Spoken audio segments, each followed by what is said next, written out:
तो आपको दो फैक्टर Recording in पढ़ाएंगे जिसके थ्रू progress. आप देखना कि कलर आप कोऑर्डिनेशन कंपाउंड में कैसे आइडेंटिफाई करोगे। तो पहला रिस्पॉन्सिबल फैक्टर होगा ड्यू टू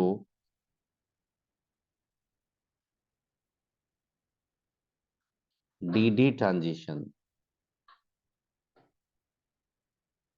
आप देखो वीवीटी में आपने डी वीवीटी में आपने डी और बाइटल्स को डिजेंडेसी को मेंटेन रखा था आपने। बैलेंस बॉन्ड थ्योरी में आपने स्प्लिट नहीं किया था। अब बता स्प्लिट कहाँ हुआ था? तो सीएफटी में। तो ये कलर का जो एक्सप्लेनेशन है वो सीएफटी के थ्रू आया था। आपको दिखाए थे लिमिटेशन वीवीटी में कलर एग्जेप्ट कलर जो कॉम्प्लेक्स बनाता था कलर्ड कॉम्प्लेक्स, उसका एक्सप्लेनेशन दिया ही नहीं था आपका। तो आप देखोगे यहाँ पे डीडी ट्रांजिशन में, तो फॉर द डीडी ट्रांजिशन क्या होना चाहिए? मेटल सेंटर जो भी होना चाहिए उसका क्या क्या होना चाहिए? डी जीरो और डी टेन नहीं होना चाहिए, क्योंकि डी जीरो डी टेन होगा तो कलरलेस होगा। इसके अलावा कहीं भी मिलेगा कुछ भी तो वो कलर होगा। तो बताइए फॉर डीडी ट्रांजिशन क्या कॉन्फ़िगरेशन चाहिए? डी वन भी हो सकता है, डी टू भी हो सकता है, डी थ्री भी हो सकता है। मतलब डी ऑर्बिटल इनकम्प्लीटली फिल्ड होना चाहिए। कंप्लीटली फिल्ड होगा तो नो चांस ऑफ डी डिटाइजेशन। कैसे नहीं होगा मैं बता रहा हूँ आपको, देखना। आपको अगर कोई पूछेगा कि कलरलेस अगर पकड़ने के लिए तो किसको कलर पकड़ोगे, जिसका कॉन्फ़िगरेशन क्या देखेंगे आप? डी डिटाइजेशन के चलते बोलो किसका किसका जीरो देखेंगे? ये आपका कलरलेस देखेंगे, तो जो आपका डी जीरो ये डी टेन में होगा, डी डी ट्रांजिशन। आप क्या होता है देखना, इस पे एक एग्जांपल लेके बता रहा हूँ आपको। जैसे फॉर एग्जांपल मैं बता रहा हूँ आपको, देखो।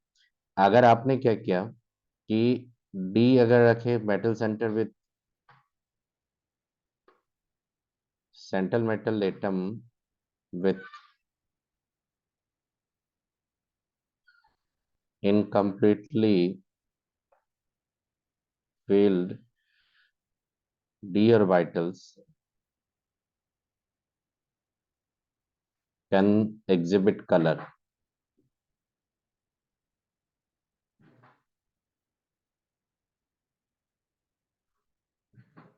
दिखा सकता है, ऐसा नहीं कि हमेशा दिखाएगा, दिखा सकता है वो कि central metal atom with incompletely field d orbital can exhibit the colour. आप क्या होता है सेंट्रल एटम पे चलते हैं हम लोग, एक एग्जांपल लेके चलते हैं, उस पर पता चलेगा आपको। जैसे आप टाइटेनियम लेंगे, H2O लिए, ये एनसीईआरटी के अकॉर्डिंग बता रहा हूँ आपको, ये 6 लिए और 3+ लिए। बताओ यहाँ पे टाइटेनियम कौन सा स्टेट में है आपका? +3 में। क्योंकि आपको पता है वाटर क्या होता है, न्यूट्रल लिगांड से होता है। टाइटेनियम किस में होगा? +3 में होगा। अब बेटा जैसे टाइटेनियम +3 में होगा यहाँ पे, तो टाइटेनियम प्लस 3 में कौन सा स्टेट होता है ये बताइए? टाइटेनियम +3 लेंगे तो आपके पास 3D1 इलेक्ट्रॉन होता है। क्योंकि आपने पढ़ा होगा टाइटेनियम होता है 3D2 4s2, उसमें से 3 इलेक्ट्रॉन लॉस करेंगे तो 3D1 होगा। और 3D1 जो इलेक्ट्रॉन होगा वो कहाँ पे रखेंगे? जब आप जाएंगे इसको सीएफटी के अकॉर्डिंग जाएंगे तो ये एक इलेक्ट्रॉन को कौन सा ऑर्बिटल में रखेंगे आप बताइए? E2G में रखेंगे। और ईजी में क्या हो जाएगा आपका? जीरो। अगर इसको एक्साइटेशन स्टेट में लाना है, एक्साइटेड स्टेट में लाना है, तो वो कहाँ पे जाएगा? ईजी में जाएगा E2G से। तो देखो क्या होगा, इसको देखना यहाँ पे क्या बताने जा रहा हूँ मैं। देखो ये एनर्जी लेवल्स होता है, इसमें आपने एक इलेक्ट्रॉन को रखा है यहाँ पे। ये कौन सा स्टेट में बताओ आप? E2G में ये। आप क्या करेगा, मान लो यहाँ पे ब्लू ग्रीन करके, मान लो कि एग्जैक्ट ब्लू तो नहीं देख रहे हो यहाँ पे, ब्लू ग्रीन करके कोई रेडिएशन आया है यहाँ पे। बताओ एनर्जी तो क्वांटाइज्ड होता है ना, कहीं भी आप पढ़े, जितना भी पढ़े आपने, स्ट्रक्चर ऑफ एटम पढ़े, ये एमओटी पढ़े, हर जगह पढ़े, तो एनर्जी क्या होता है? क्वांटाइज्ड होता है। मतलब क्वांटम थ्योरी ऑफ रेडिएशन पे वर्क करते एनर्जी क्या होता है? क्वांटाइज्ड होता है। अब यहाँ पे देखो कि T2G इजी लेवल में आपने देखा था, ये क्या था? इजी था। और ये क्या था? T2G था। और T2G और इजी में देखो यहाँ पे एनर्जी डिफरेंस है। उसी एनर्जी डिफरेंस को आपने डेल नॉट बोला था। अब यहाँ से डेल नॉट जो होगा, डेल नॉट जो आपने देखा था यहाँ पे, इसके बीच का डिफरेंस क्या बोले थे आप याद करो? डेल नॉट बोले थे। अब बेटा डेल नॉट जब होगा तो आपका ब्लू ग्रीन रीजन का आपने रेडिएशन को, ब्लू ग्रीन रेडिएशन को देखो यहाँ पे, ब्लू से ग्रीन कलर के रेडिएशन को आपने एब्जॉर्ब किया। जब व्हाइट लाइट आपको दिए तो आपने कौन सा कलर एब्जॉर्ब किया? Blue green. अब क्या होगा? ब्लू ग्रीन कलर, आप बताओ ब्लू ग्रीन कलर एब्जॉर्ब किए तो क्या होगा? कंपाउंड का कलर ब्लू ग्रीन होगा? नहीं। ब्लू ग्रीन आपने एब्जॉर्ब किया, उसके बाद पर्पल कलर को आपने स्कैटर्ड किया, तो ब्लू ग्रीन का कॉम्प्लीमेंट्री कलर होता है पर्पल। कंपाउंड ये जो कॉम्प्लेक्स दिखेगा आपको पर्पल दिखेगा। तो पर्पल कलर एब्जॉर्ब नहीं किया, एब्जॉर्ब किया वो ब्लू ग्रीन, दिखेगा पर्पल। मतलब जो कलर एब्जॉर्ब करोगे वो कलर नहीं होता, उसका कॉम्प्लीमेंट्री कलर होता है। मतलब कि जब रेडिएशन आप देते हैं, व्हाइट लाइट जब रेडिएशन देते हैं किसी कॉम्प्लेक्स पे, तो वो जो कलर शो करता है वो उसका कॉम्प्लीमेंट्री कलर होता है। और जो कलर दिखते हैं उसका कॉम्प्लीमेंट्री वो ऑब्जर्व करेगा। तो कॉम्प्लीमेंट्री कलर को लर्न करना पकड़ना सबसे टफ है आपके लिए, इसीलिए क्वेश्चन उस पर नहीं पूछा गया कभी। जैसे क्या होता है कि कॉपर, टेट्राम एंड कॉपर का कॉम्प्लेक्स होता है उसको डीप ब्लू बोलते हो, तो एक्चुअली रेड कलर एब्जॉर्व करता है वो। और रेड कलर एब्जॉर्व करने के बाद वो डीप ब्लू कलर शो करता है। तो हमेशा कलर क्या होता है, कॉम्प्लीमेंट्री कलर होता है। ये एक बताओ कौन सा रेडिएशन एब्जॉर्व किया ये रेडिएशन एब्जॉर्व किया आपका ब्लू ग्रीन। अब देखो यहाँ से इलेक्ट्रॉन एक्साइटेड होके चला गया कहाँ पे, इलेक्ट्रॉन था आपका ग्राउंड स्टेट में। अब इलेक्ट्रॉन एक्साइटेड होके चला गया कहाँ पे, इजी में। आप बेटा खुद से बता दो ये क्या होगा, T2G तो आपका जीरो होगा, और इजी क्या होगा, वन यहाँ पे। ये क्या होगा, एक्साइटेड स्टेट होगा, एक्साइटेड स्टेट। आप बताइए एक्साइटेड स्टेट में जाने के लिए एनर्जी चाहिए, वो चला गया। अब ये जैसे एनर्जी एब्जॉर्ब किया, रिमेनिंग एनर्जी को क्या करेगा बताइए, रिमेनिंग एनर्जी को क्या करेगा वो स्कैटर्ड करेगा। स्कैटर्ड करेगा तो उसका कलर क्या होता है, उसका पर्पल कलर होता है। तो मैं बता रहा हूँ यहाँ पे कलर क्या करेगा, स्कैटर्ड करेगा। तो ऐसे लिख देता हूँ, रुको एक मिनट। ये कलर को क्या करेगा, इमिट किया। अब बताइए इसका कलर क्या होगा, पर्पल कलर होगा। तो बताइए ये जो कलर आ रहा है आपका, ये क्या रहा है, ऐसे कलर आपको कंपाउंड में दिखेगा, ऐसे कलर आपको दिखेगा। हर जगह एलिमिनेशन होगा, ऐसा कलर दिखेगा आपका। बताइए तो आपको कौन सा कलर देखा बताइए। आपने एब्जॉर्व कौन सा रेडिएशन किया आपने, ब्लू ग्रीन। और कम्प्लीमेंट्री कलर क्या रहा आपका, पर्पल। मतलब ये होता है एब्जॉर्ब किया ये। और ये जो पर्पल आ रहा है आपका, पर्पल कलर जो आ रहा है, ये पर्पल कलर, ये पर्पल कलर जो आ रहा है ये क्या है इसका बताइए, कॉम्प्लीमेंट्री कलर है ये।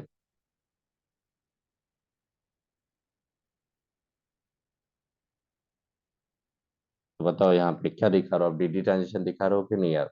आपके पास क्या था यहाँ पे देखो, आपके पास क्या था, ये डी ऑर्बिटल था जो स्प्लिट हो गया था। अब दोनों के बीच में एनर्जी गैप आ गया। अब बेटा देखो यहाँ पे इनकम्प्लीटली फील्ड है, रेडिएशन एक एनर्जी तो क्वांटाइज्ड होता है। एक पर्टिकुलर फ्रीक्वेंसी का रेडिएशन आया है यहाँ पे, रेडिएशन चला गया कहाँ पे, इलेक्ट्रॉन चला गया एक्साइटेड स्टेट में। वहां पे रेडिएशन क्या करेगा, वो कम्प्लीमेंट्री कलर को स्कैटर्ड करेगा, वही कलर होगा कम्प्लेक्स का। तो आप हमेशा याद रखेंगे कि टाइटेनियम का ये जो कॉम्प्लेक्स था वो कौन सा कलर एब्जॉर्ब किया, ब्लू ग्रीन। कलर क्या दिखा है वो, पर्पल। तो पर्पल यहाँ पे कलर क्या है, कॉम्प्लीमेंट्री कलर है। ब्लू ग्रीन को ऑब्जॉर्व नहीं, ब्लू ग्रीन को ऑब्जॉर्व करता है, पर्पल कलर वो दिखाता है। तब बताइए आप खुद से सोचो कि अगर यहाँ पे 10 इलेक्ट्रॉन दे देंगे तो आपको बताइए डी ट्रांजिशन पॉसिबल है बताइए आप, नो।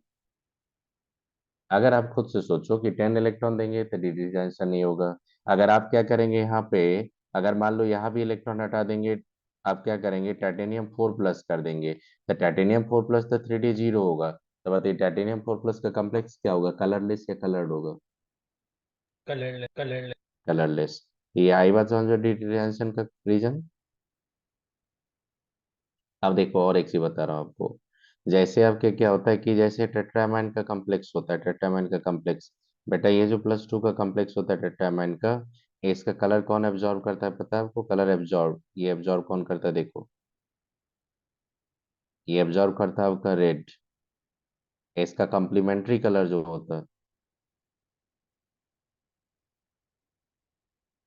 कॉम्प्लीमेंट्री कलर होता है इसका ब्लू। आप बोलते हो ना डीप ब्लू सोल्यूशन होता है नहीं कि टेट्रामाइन का, बोलते हैं आप। ये जो टेट्रामाइन का डीप ब्लू कलर बोलते हैं वो किसके चलते बोलते हैं, कौन सा कलर एब्जॉर्ब किया वहां पे, रेड। दिखा है क्या, कॉम्प्लीमेंट्री कलर। हमेशा कॉम्प्लीमेंट्री कलर कलर होता है, जो कलर एब्जॉर्ब करता है वो कलर नहीं होता, आप हमेशा याद रखना ये।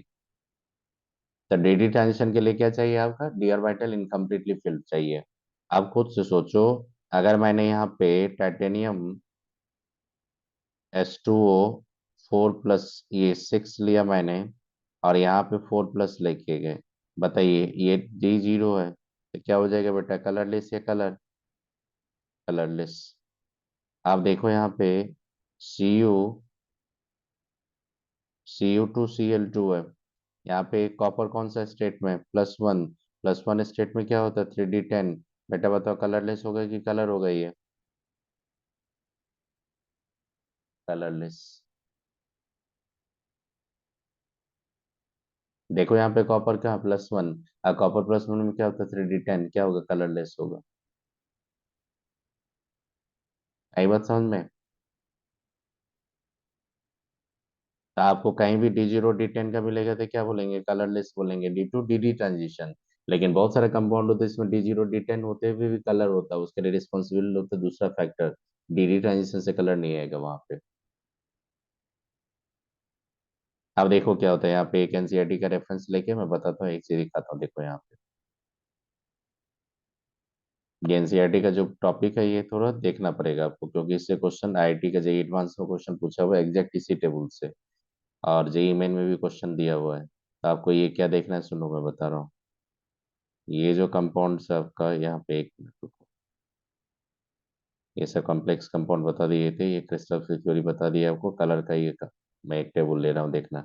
ये जो कलर का एक टेबल है ये बहुत इंपॉर्टेंट है, ये आपको देखना पड़ेगा थोड़ा।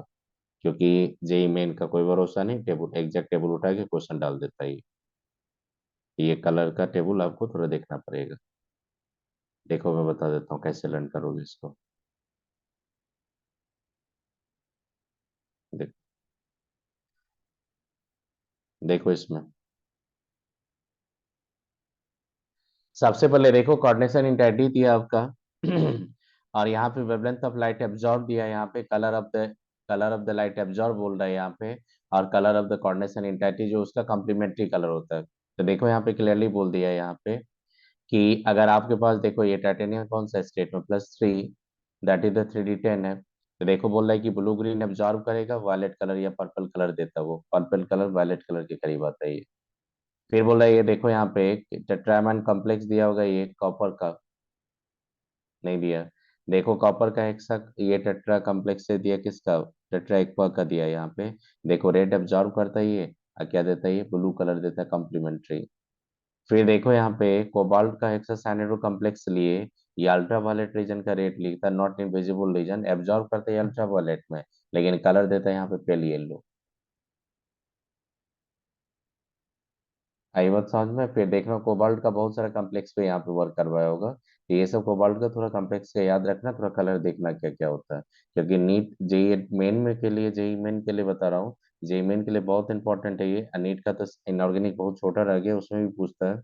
जेई एडवांस में भी क्वेश्चन बहुत लॉजिकल क्वेश्चन पूछता है, क्वेश्चन दिखाएंगे आपको। तो ये कोऑर्डिनेशन इंटरटिव में जब कलर का बात करेगा ना आपका, तो ये थोड़ा याद रखना पड़ेगा, जो कलर एब्जॉर्ब करता है वो कलर नहीं होता, उसका कॉम्प्लीमेंट्री कलर होता है।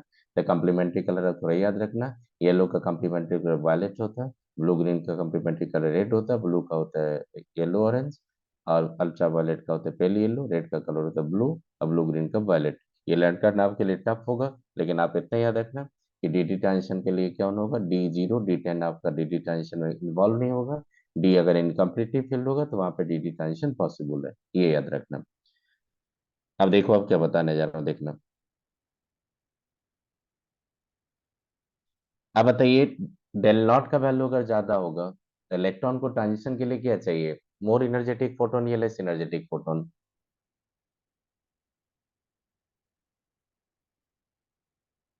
बताओ डेल नॉट का वैल्यू अगर इंक्रीज करेगा,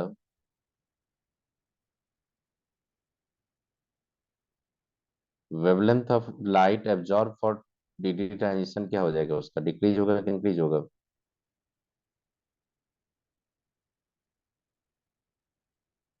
ये सब नीट और जेईई में हर जगह क्वेश्चन पूछा है इस पे, इसी से कोरिलेट पूछता है। देखो मैं क्या बोल रहा हूँ, wavelength of the radiation absorb for D transition, बताइए डिक्रीज होगा कि इंक्रीज होगा?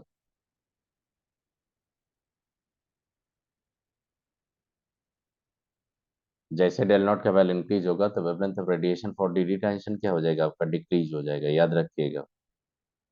या आप बोल सकते हो यहाँ पे फ्रीक्वेंसी ऑफ रेडिएशन, वेवलेंथ पे क्वेश्चन पूछना है, फ्रीक्वेंसी भी बोल रहा हूँ आपको। फ्रीक्वेंसी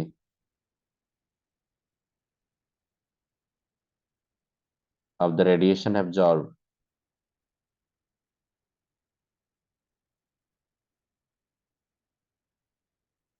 क्या हो जाएगा, ये इंक्रीज या डिक्रीज हो जाएगा? इंक्रीज हो जाएगा। अब देखो ना, इसी से पता चलेगा आपका, देखना। अगर आपके पास सीएफएससी ज्यादा होगा तो डेफिनेटली आप मोर एनर्जेटिक रेडिएशन फोटोन को एब्जॉर्ब करोगे डीडी ट्रांजिशन के लिए, तो आपका कॉम्प्लीमेंट्री कलर क्या होगा? Less energetic. चेक कर लो आप। देखो यहाँ पे, आपने अल्ट्रा वायलेट रीजन का एब्जॉर्ब किया तो आपका कॉम्प्लीमेंट्री कहाँ रहा? येलो कलर में आ रहा है आपका। आप देखो खुद से, ब्लू कलर आपने एब्जॉर्ब किया था, कहाँ? येलो ऑरेंज के रेंज में आप जा रहे हैं। देखो आपने रेड कलर एब्जॉर्ब किया, रेड कलर एब्जॉर्ब किया मतलब लेस एनर्जेटिक फोटोन आपने एब्जॉर्ब किया, तो definitely more energetic complementary colour का होगा आपका। चेक कर लो। तो आप हमेशा याद रखिएगा कि डेल नॉट जितना ज्यादा होगा उतना ज्यादा एनर्जेटिक चाहिए photons for the DD transition. और जितना ज्यादा एनर्जेटिक फोटोन आप डीडी ट्रांजिशन में लेंगे, कलर क्या हो जाएगा? कलर का देखेंगे तो वेवलेंथ उसका क्या हो जाएगा? उतना हाई होगा। मतलब इधर कॉम्प्लीमेंट्री कलर, इधर अगर एब्जॉर्ब करेंगे मोर एनर्जेटिक तो कॉम्प्लीमेंट्री लेस एनर्जेटिक, एब्जॉर्ब करेंगे लेस एनर्जेटिक फोटोन तो complementary will be more energetic. Check कर लो, उसी के रिस्पेक्ट में दिया होगा आपका। तो ये बहुत इंपॉर्टेंट है, इस पे क्या काम करते हैं देखो, इससे हम लोग सिंपली बोलते हैं हम लोग इसको कि डेल नॉट जो होगा that is the show the energy difference, वो इनवर्सली प्रोपोर्शनल टू वेवलेंथ और डायरेक्टली प्रोपोर्शनल टू क्या होगा? फ्रीक्वेंसी। मतलब डेल नॉट जो होता है, सिंपली आप बोल सकते हो कि डेल नॉट जो होगा वो एस सी बाय लेमडा बोल सकते हो आप, क्योंकि डेल नॉट का मतलब होता है एनर्जी डिफरेंस है, वहां पे एक इलेक्ट्रॉन को ट्रांजिशन के लिए एक ही फोटोन चाहिए, तो एक फोटोन की एनर्जी को न्यू बोलते हो लोग, H nu, that show the energy of one photon, S C by lambda ये बोल सकते हो आप। यहाँ से कैलकुलेशन भी जी एडवांस में पूछा हो बता दिखाएंगे आपको। तो आप याद रखिएगा कि डेल नॉट का वैल्यू अगर इंक्रीज करेगा तो लेमडा का वैल्यू डिक्रीज हो जाएगा और फ्रीक्वेंसी का वैल्यू इंक्रीज हो जाएगा। ये किसके लिए बता रहा हूँ? डीडी ट्रांजिशन का जो एब्जॉर्ब करेगा। देखो यहाँ पे, अगर आपके पास कॉम्प्लेक्स है Cl6 लिए यहाँ पे 3 माइनस, अगर आपके पास कॉम्प्लेक्स है यहाँ पे कोबाल्ट NH3 6 लिए यहाँ पे 3 प्लस, अगर आपके पास कॉम्प्लेक्स है इथिलीन डायमीन्स 3 3 प्लस, आप बताइए डेल नॉट किसका ज्यादा होगा? मैं ऑलरेडी बता चुका हूँ ये सब।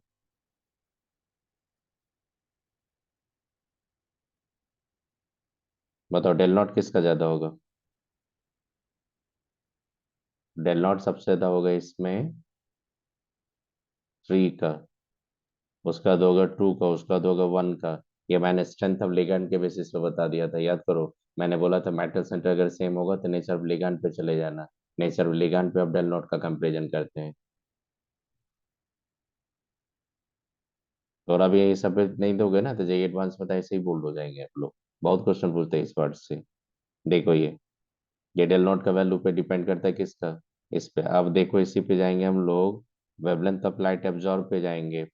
सबसे ज्यादा कौन एब्जॉर्ब करेगा? सबसे एनर्जेटिक रेडिएशन कौन एब्जॉर्ब करेगा? 3। तो वेवलेंथ किसका ज्यादा होगा? 1 का, उसका 2 का, उसका 3 का, क्योंकि वेवलेंथ रेसिप्रोकल होता है एनर्जी ऑफ फोटोन से।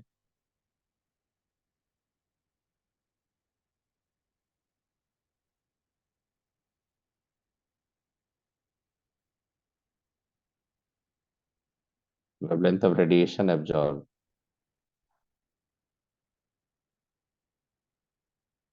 ये हमेशा याद रखना कि वेवलेंथ ऑफ रेडिएशन कहाँ पे एब्जॉर्ब करेगा, तो आप कोरिलेट करना हमेशा सीएफएससी से। सीएफएससी आपको मैंने पहले ही बता दिया था कहाँ पे सीएफएससी इंक्रीज होता है, कैसे डिक्रीज होता है। जहाँ पे सीएफएससी ज्यादा मिलेगा वहां पे इलेक्ट्रॉन को ट्रांजिशन के लिए ज्यादा एनर्जी चाहिए, तो wavelength of radiation should be low, wavelength low होना चाहिए, फ्रीक्वेंसी हाई होना चाहिए। तो ये जब जेई मेन का क्वेश्चन देखोगे तो वहां पे क्या किया था, वहां पे L1 L2 L3 करके वेवलेंथ ऑफ रेडिएशन दे दिया था, L1 L2 L3। अब वहां पे लिगेंड्स दे दिया था, लिगेंड्स देने के बाद कॉम्प्लेक्स दे दिया था। अब फिर बोला था L1 L2 L3 4 में रिलेशन बताओ, तो जहाँ पे स्ट्रॉन्ग फील्ड लिगेंड था वहां पे L1 किसी एक पर्टिकुलर लिगेंड के लिए दिया था, जो स्ट्रांग फील्ड लिगेंड्स था उसके लिए L1 दिया था, जो सबसे वीक फील्ड लिगेंड था उसके लिए L4 दिया था, सब मेंशन था। फिर बोला था कि L1 L2 L3 L4 में रिलेशन बताओ, जेई मेन का क्वेश्चन था। तो आप क्या करेंगे, जो स्ट्रांग फील्ड लिगेंड्स होगा उसका L1 सबसे कम कर देना, और जो वीक फील्ड लिगेंड्स होगा उसका वेवलेंथ सबसे हाई कर देना। क्योंकि ये किसका वेवलेंथ बोल रहा है, तो रेडिएशन जो ऑब्जॉर्व कर रहा है उसका वेवलेंथ बोल रहा है। कॉम्प्लीमेंट्री कलर जाएंगे तो रिवर्स हो जाएगा।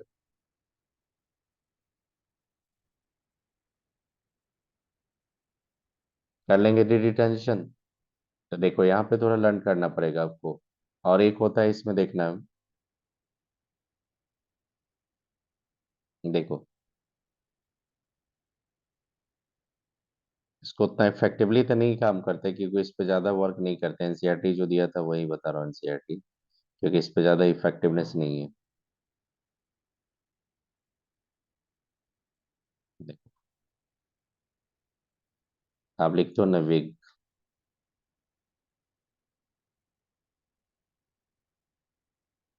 ऐसे ले तो ना, ऐसे लिखो,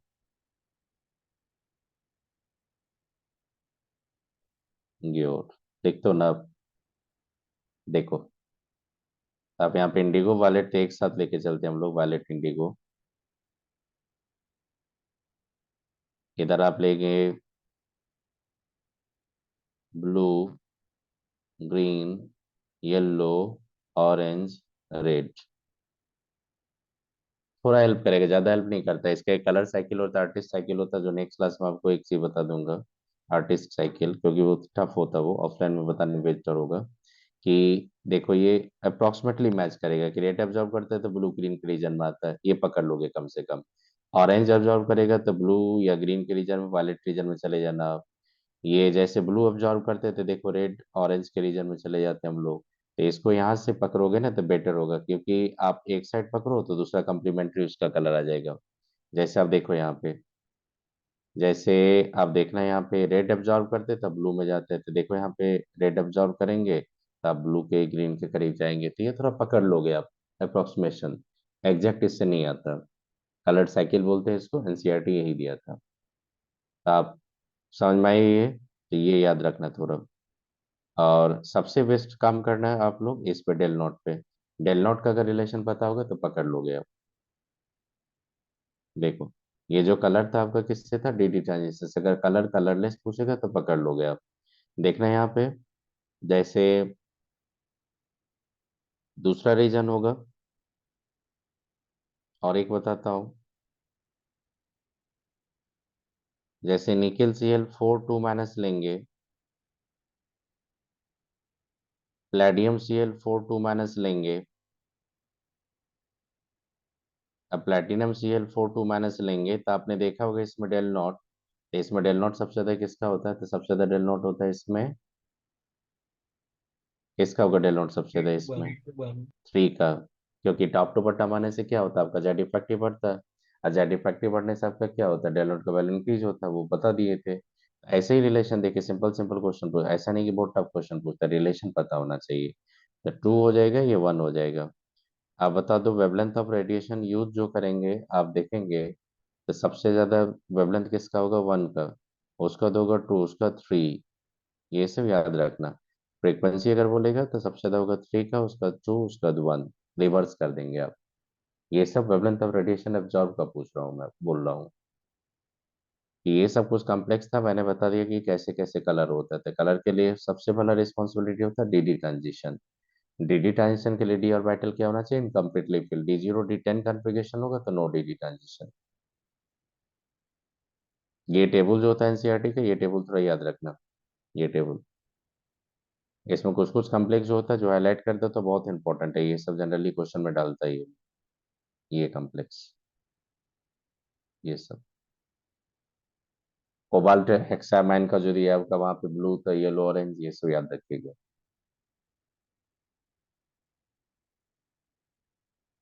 अब ये दूसरा कलर के लिए रिस्पॉन्सिबल होता है D2,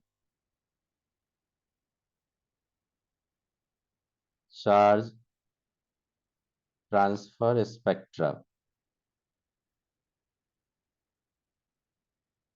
अब ये चार्ज ट्रांसफर स्पेक्ट्रा होता क्या है, और याद रखना कि चार्ज ट्रांसफर स्पेक्ट्रा का जो कलर होता है ना, वो सबसे इंटेंस होता है।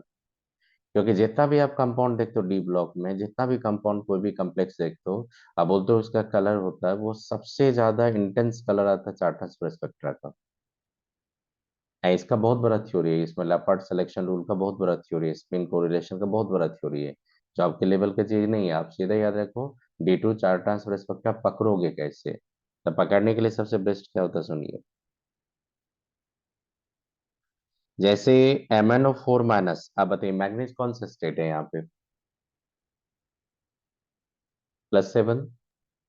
हाँ हाँ। आप +7 होगा, इसका मतलब तब 3D0 होगा, चेक कर लो। Yes yes. 3D0 है। आप खुद से सोचिए, 3D0 होने के बावजूद भी ये कलर है, बहुत कलर होता है। आपने देखा होगा पोटेशियम पर मैग्नेट का, अपने लैब में काम भी किया होगा, एकदम डीप पर्पल कलर होता।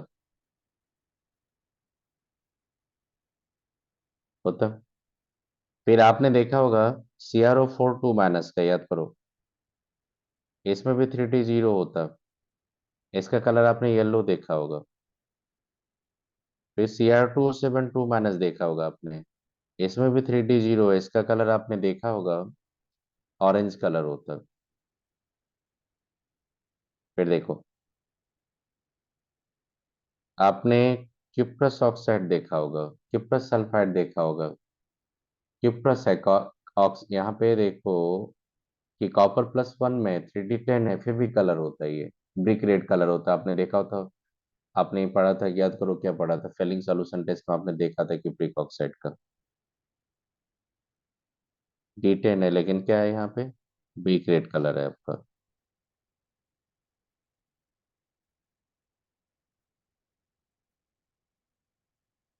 कैडमियम सल्फाइड जो लेते हैं, कैल्शियम सल्फाइड का जो कलर होता है आपका, ये कलर क्या होता है, येलो कलर होता है आपका। तो ये सब जितना भी कंपाउंड्स देखते हो, सब कंपाउंड्स में आपका चार ट्रांसफर स्पेक्ट्रा के चलते कलर है, यहाँ पे DD ट्रांजिशन रिस्पॉन्सिबल नहीं होता। आपसे क्वेश्चन पूछेगा कि विच वन कंपाउंड या which one species having colour D2 चार ट्रांसफर स्पेक्ट्रा। तो चार ट्रांसफर स्पेक्ट्रा कलर उसी को देखना जिसमें D0 D10 आप देखोगे, आपका लेवल वही है, D0 D10 पकड़ो कलर है तो चार ट्रांसफर स्पेक्ट्रा रिस्पॉन्सिबल। तो ये सब एग्जांपल्स याद रहेगा, पोटेशियम परमैंगनेट सब जो था, ये potassium permanganate, potassium dichromate, potassium chromate, ये सब जो कलर है वो उसके लिए कौन रिस्पॉन्सिबल होता है। अब होता है क्या, चार्ट स्पेक्ट्रा होता है क्या, सुनो इसको देखते हैं, देखते हैं यहाँ से पकड़ में आ जाएगा आपका। देखो MnO4 माइनस होता है ये, मेटल में यहाँ पे बैक एंड डी ऑर्बिटल्स है कि नहीं बताइए आप, 3D, जो क्या है आपका वैकेंट है। ये एनर्जी लेवल लिया मैंने, देखना यहाँ पे क्या बताने जा रहा हूँ, एनर्जी लेवल लिया। और एक डोनर होता है, ऑक्सीजन यहाँ पे डोनर है।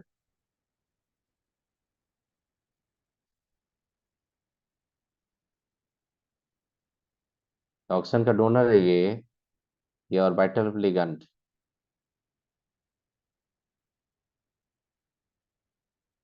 फील्ड ऑर्बिटल ऑफ लिगैंड, मान लो कोई लिगैंड है यहाँ पे, ऑक्सीजन ऑक्साइड है यहाँ पे, उसका है ये। अब ये क्या होता है, ये होता है डोनर, ये होता है एक्सेप्टर। ये क्या करेंगे, ये दोनों क्या करेगा, दोनों इंटरेक्ट करके एक मॉलिक्यूलर ऑर्बिटल जनरेट कर लेता है। अब मॉलिक्यूलर ऑर्बिटल में देखो यहाँ पे कि बॉन्डिंग एंटी बॉन्डिंग दो बनता है। बॉन्डिंग देखो किसके क्लोज है, ऑक्सीजन के क्लोज। और एंटी बॉन्डिंग किसके क्लोज है, ये एंटी बॉन्डिंग मॉलिक्यूलर ऑर्बिटल्स होता है।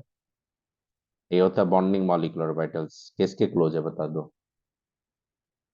ऑक्सीजन के close bonding molecular orbital, anti bonding मैंने रखा 3D के।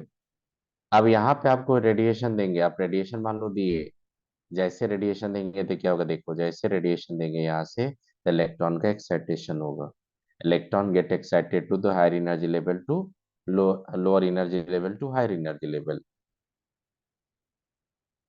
अब बताओ, जैसे ही एक्साइटेशन इलेक्ट्रॉन का होगा तो कॉम्प्लीमेंट्री कलर आ जाएगा आपका। तो बताइए यहाँ पे कौन रिस्पॉन्सिबल होगा, ligand to metal charge transition हो रहा है कि metal to ligand charge transfer हो रहा है। Ligand to metal. Ligand to metal, तो ये एक्साइटेड होगा आपका, एक्साइटेड स्टेट में जाएगा यहाँ पे, उसी से कलर आता है आपका। तो ये दिखा रहा है आपका ligand to metal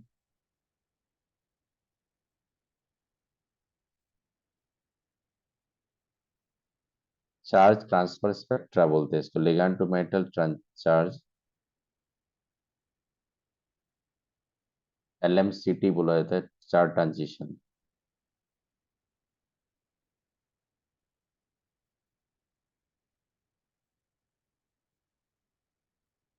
charge transition बोलिए इसको, ligand to metal charge transition spectra, simply बोलते हैं दैट इज LMCT। बताओ ligand to metal charge transition हो रहा है कि मेटल टू लिगैंड हो रहा है? Ligand to ligand to metal. अब क्या होता है, देखो ये लिगैंड टू मेटल होता है। अब क्या होता है कि इसके और इसके बीच में एनर्जी गैप जितना कम रखोगे ना, उतना कलर आपका इंटेंस होगा। रीजन क्या होगा सुनो, इसके और इसके बीच में जितना आप कलर रखोगे, जितना आप क्या देखो, इसके बीच में जितना आप कलर, सॉरी, इसके बीच में जितना आप एनर्जी डिफरेंस कम रखेंगे, उतना लेस एनर्जेटिक रेडिएशन आप ऑब्जर्व करोगे, तो कॉम्प्लीमेंट्री क्या होगा, उतना मोर।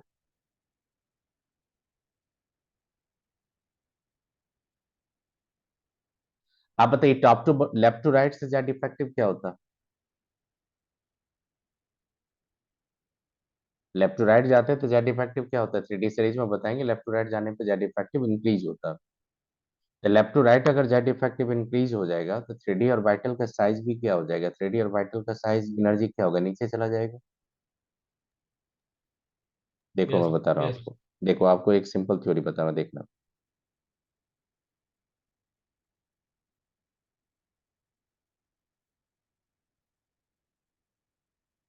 मोर रिड्यूसिबल सेंट्रल मेटल एटम,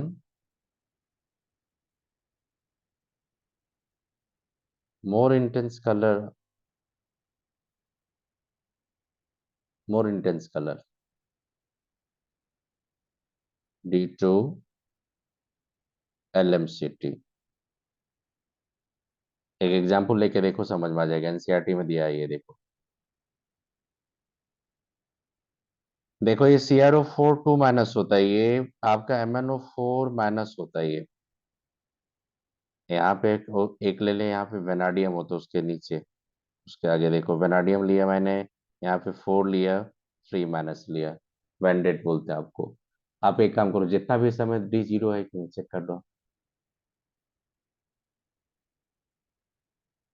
सब में D0 है, देखो ना।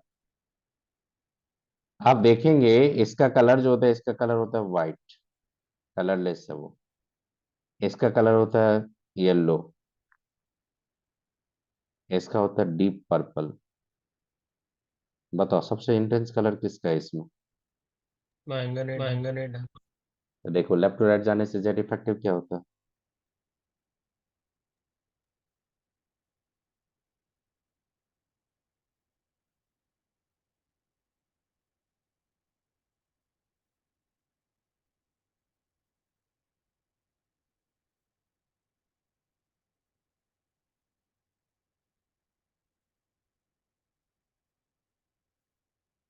LMCT।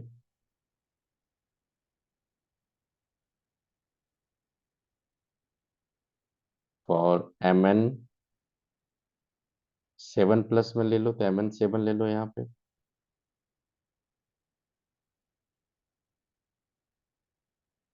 Low energy difference for the LM, low energy difference for LMCT for Mn3+, तो कलर क्या हो जाएगा बताइए, मोर इंटेंस या लेस कलर, लेस,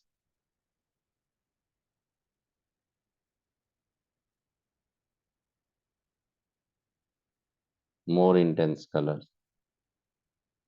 अब बताइए यहाँ पे जो इंटेंसिटी जो कलर का देखते हैं वो किस पे डिपेंड करता है, एनर्जी डिफरेंस। और एनर्जी डिफरेंस किस पे डिपेंड होता है, जेड इफेक्टिव। जेड इफेक्टिव जैसे बढ़ेगा, एनर्जी डिफरेंस कमेगा, colour colour intensity of colour क्या होगा, इंक्रीज हो जाएगा।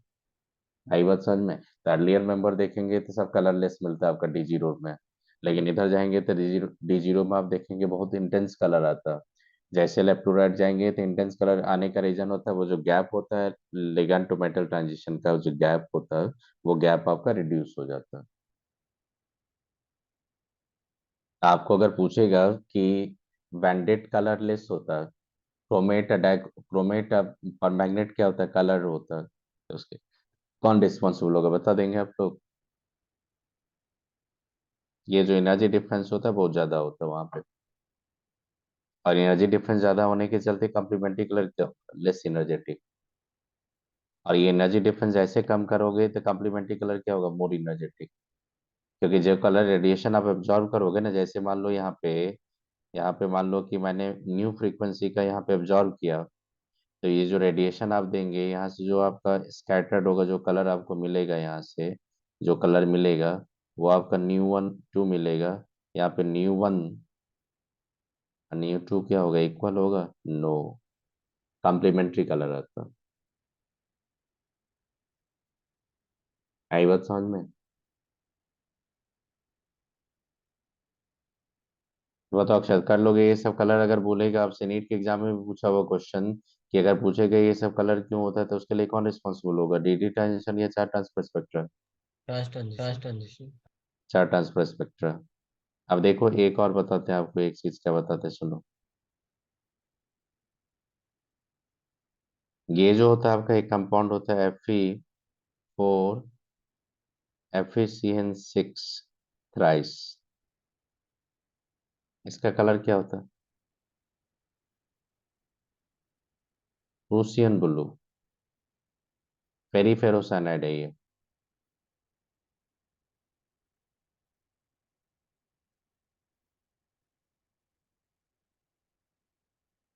इसका जो कलर होता है, रीजन होता है, रीजन ड्यू टू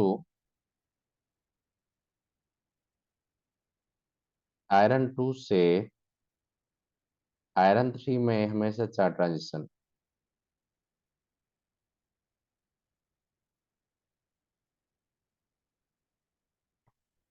अब बताइए, metal to metal charge transition हो रहा है कि metal to ligand? Metal to metal. ये मेटल टू मेटल के चलते इसका कलर आता है। यहाँ पे साइनाइड जो होता है, साइनाइड जो देखते हो आप बोलोगे कि साइनाइड सर होगा तो वहाँ पे स्प्लिटिंग होगा, तो स्प्लिटिंग से तो वहाँ पे डीडी ट्रांजिशन से भी कलर आना चाहिए बेटा। जहाँ पे चार ट्रांसफर स्पेक्ट्रा होता है ना, डीडी ट्रांजिशन का बैंड बच जाता है, कुछ नहीं आता वहाँ पे उसका, कुछ नहीं चलता है। चार ट्रांसफर स्पेक्ट्रा जो होता है ना, बहुत इंटेंस कलर देता है, बहुत ज्यादा इंटेंस कलर देता है। आई बात समझ में? और देखो एक और बताता हूँ। आपने ब्रॉन्डिंग कॉम्प्लेक्स पढ़ा होगा, याद करो।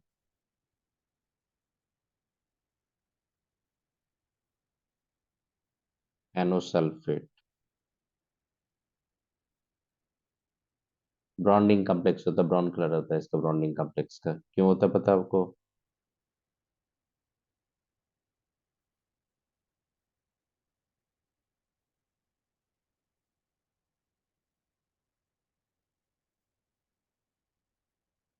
कॉम्प्लेक्स सही है। इसका कलर क्यों होता है पता है, D2। देखो, एनो से इलेक्ट्रॉन जाएगा, ये जो होता है ये इलेक्ट्रॉन ट्रांजिशन करता है किसको, आयरन +2 को।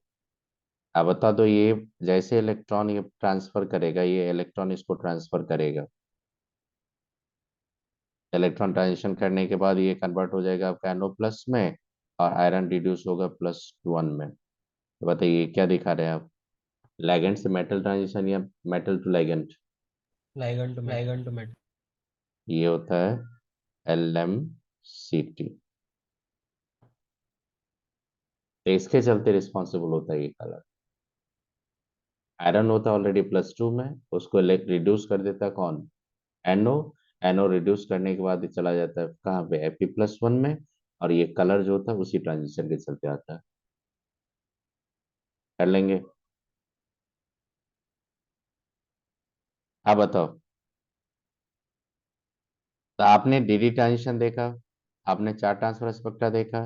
अगर आपसे पूछेगा कोई कि MnO4 - 2 का कलर होता है आपका, ये ग्रीन कलर होता है, आपसे पूछेगा ग्रीन कलर के लिए कौन रिस्पॉन्सिबल है, यहाँ पे देखो, यहाँ पे +6 में 3D1 है, तो यहाँ पे G2 DD ट्रांजिशन आप बोलेंगे। अगर यहीं पे D0 होता तो क्या बोलते हैं आप? LMCT। LM, ये चार ट्रांसफर स्पेक्ट्रा बोल देते सीधा आप। यही क्वेश्चन के लेवल आपका नीट और जेई मेन का है। अगर पूछेगा देखा D0 D10 होगा कलर बोल रहा है तो चार ट्रांसफर स्पेक्ट्रा बोल देना। अब चार ट्रांसफर स्पेक्ट्रा के चलते क्विक्स का कलर होता है तो वो एग्जाम्पल मैंने दिया उसी पे रहना, उससे ज्यादा नहीं आपसे पूछेगा। पकड़ लेंगे कलर। चार ट्रांसफर स्पेक्ट्रा क्या होता है और भी होता है इसमें, लेकिन इतना ही पे करो काम और क्वेश्चन के थ्रू करवाएंगे आपको। तो ये मैंने कलर बता दिया। अब कलर के बाद क्या होता है सुनिएगा।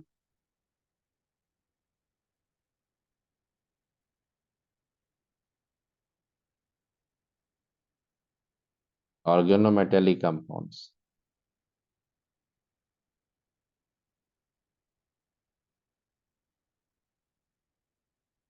ये भी इंपॉर्टेंट है, इससे क्वेश्चन आता है। जे एडवांस बहुत कम क्वेश्चन पूछता है इससे, नीट और जेई में ज्यादा क्वेश्चन पूछता है।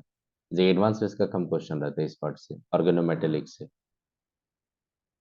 तो ऑर्गेनोमेटेलिक कंपाउंड क्या होता है कि ऑर्गेनोमेटेलिक कंपाउंड्स उसी को बोलेंगे जिसमें having metal to carbon bonds होता है।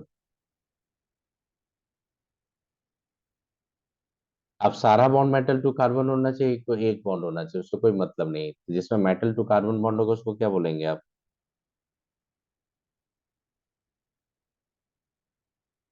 ऑर्गेनोमेटेलिक कंपाउंड्स बोलेंगे। ऑर्गेनोमेटेलिक कंपाउंड में क्या होता है कि सबसे पहले इसका हम लोग टाइप पढ़ते थे, एक होता है सिग्मा बॉन्डेड, जहाँ पे ऑर्गेनोमेटेलिक कंपाउंड में सिग्मा बॉन्ड होता है। मेटल कार्बन के बीच में बॉन्ड होगा लेकिन सिग्मा बॉन्ड होगा। आप एग्जाम्पल क्या क्या याद रखिएगा, देखिएगा। आपने पढ़ा था ग्रिग्नार्ड एजेंट, पढ़े थे आप, याद करो। ग्रिग्नार्ड। आपने पढ़ा था डायल्काइल कैडमियम। आपने पढ़ा था डायल्काइल जिंक। आपने पढ़ा था लिथियम डायल्काइल क्यूप्रेट, कोरेओसिंथेसिस में जो लेते थे हम लोग।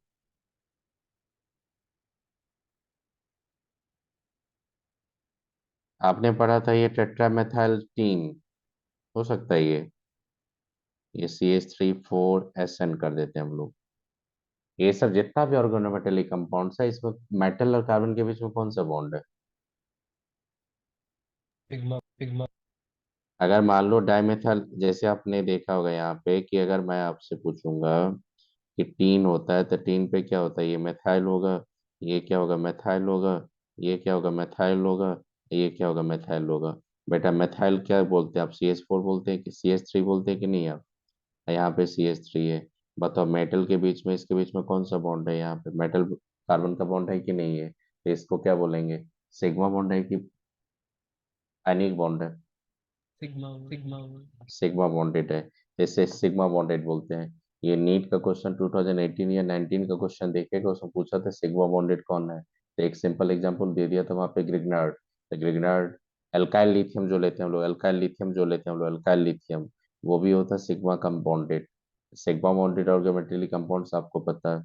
ये मैंने क्या लिखा, RMGX को क्या बोलते हैं हम लोग? Grignard reagents. The Grignard reagent is your example of sigma bonded RMGX। जैसे मान लो इथाइल मैग्नीशियम ब्रोमाइड, यहाँ पे बताइए मैग्नीशियम और इथाइल के बीच में कौन सा बॉन्ड है? मेटल कार्बन का तो बॉन्ड है आपका। ये सिग्मा बॉन्डेड हो गया। सिग्मा बॉन्डेड के बाद होता है क्या, देखो, पाई बॉन्डेड भी, जहाँ पे मेटल और कार्बन के बीच में जो बॉन्ड्स होगा वो पाई बॉन्ड होगा। पाई बॉन्डेड क्यों बोलते हैं उसका रीजन देख, होगा वो सिग्मा बॉन्ड लेकिन पाई बॉन्डेड क्यों बोलते हैं, सुनो। एक बेस्ट एग्जांपल लेते हैं इसमें, पोटेशियम प्लेटिनम Cl3।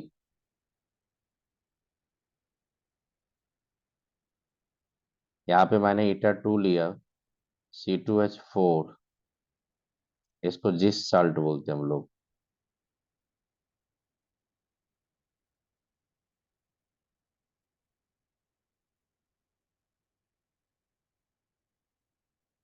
जिस साल्ट बोलते हैं इसको। This is the first pi bonded organometallic compounds. ये पहला पाई बॉन्डेड ऑर्गेनोमेटेलिक कंपाउंड सबसे पहले बनाया गया था, ये फर्स्ट। जिस साल्ट बोलते हैं।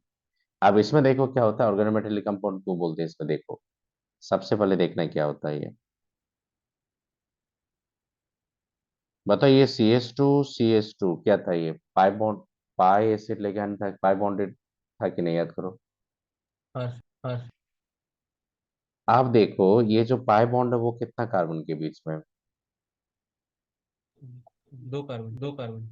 मतलब ये जो आप इसके थ्रू आप कोऑर्डिनेट करना चाह रहे हैं, मेटल के थ्रू कोऑर्डिनेट करना चाह रहे हैं, मतलब मेटल के साथ आप कोऑर्डिनेट कर रहे हैं यहाँ पे दो कार्बन के साथ। मतलब कि दो कार्बन का इलेक्ट्रॉन्स को पाई इलेक्ट्रॉन को लेके बॉन्डिंग कर रहे हो। इसीलिए आप लिखेंगे Eta2C2H4। मतलब कितना इलेक्ट्रॉन डोनर है ये, टू इलेक्ट्रॉन डोनर या one electron donor?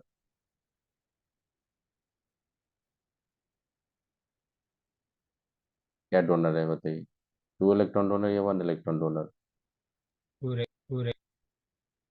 Two electron donor. तो एक होता है आपका टू इलेक्ट्रॉन डोनर, तो ये टू इलेक्ट्रॉन डोनर आप याद रखेंगे। ये होता है टू इलेक्ट्रॉन डोनर।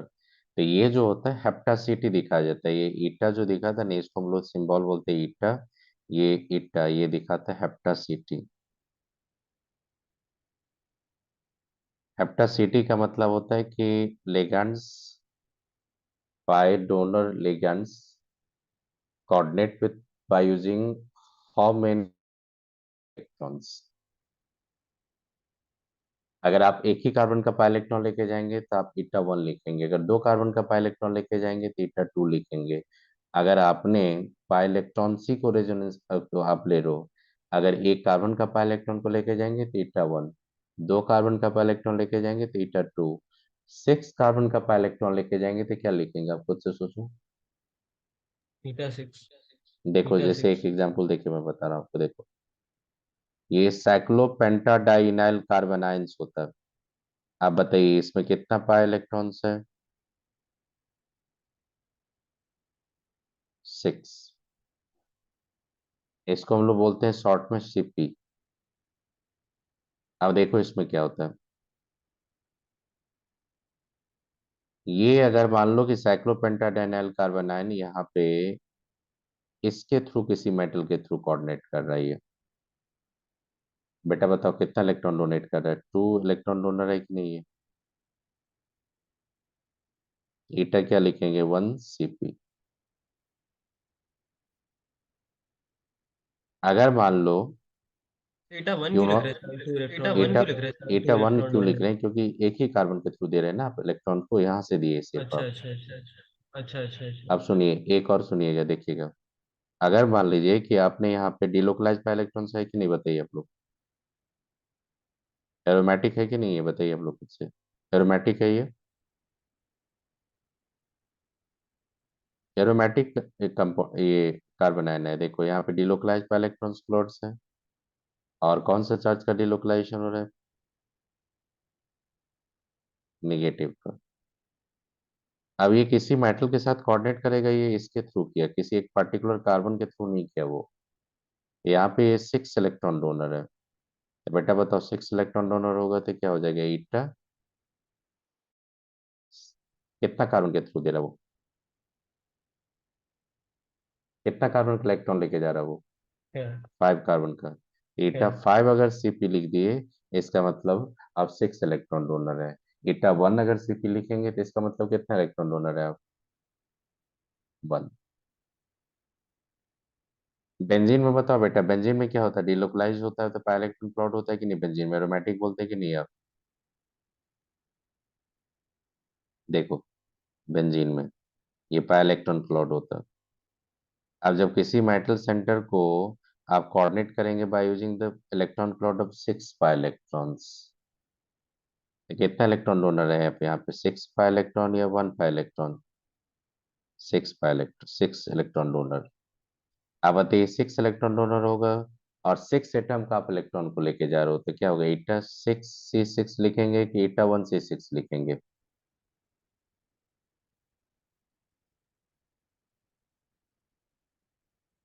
बेंजीन तो कभी एक इलेक्ट्रॉन डोनर नहीं हो सकता, बेंजीन जब भी देता है वो हमेशा 6 इलेक्ट्रॉन डोनर होता है, मतलब 3 पेयर देगा। साइक्लोपेंटाडाइनाइल कार्बन आयन जो होता है वो may be 1 electron donor, 2 electron donor, may be 6 electron donor. वो कंडीशन बेस्ड होता है। बेंजीन हमेशा देता है 6 का 6 इलेक्ट्रॉन दे देता है। आई बात समझ में?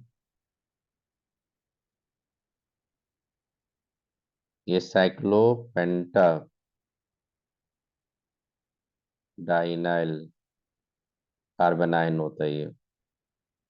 और ये क्या होता है आपका, एरोमेटिक या एंटी एरोमेटिक? एरोमेटिक मैंने बताया था, ऑर्गेनिक में भी। अब एक काम करो और बताता हूं, देखना।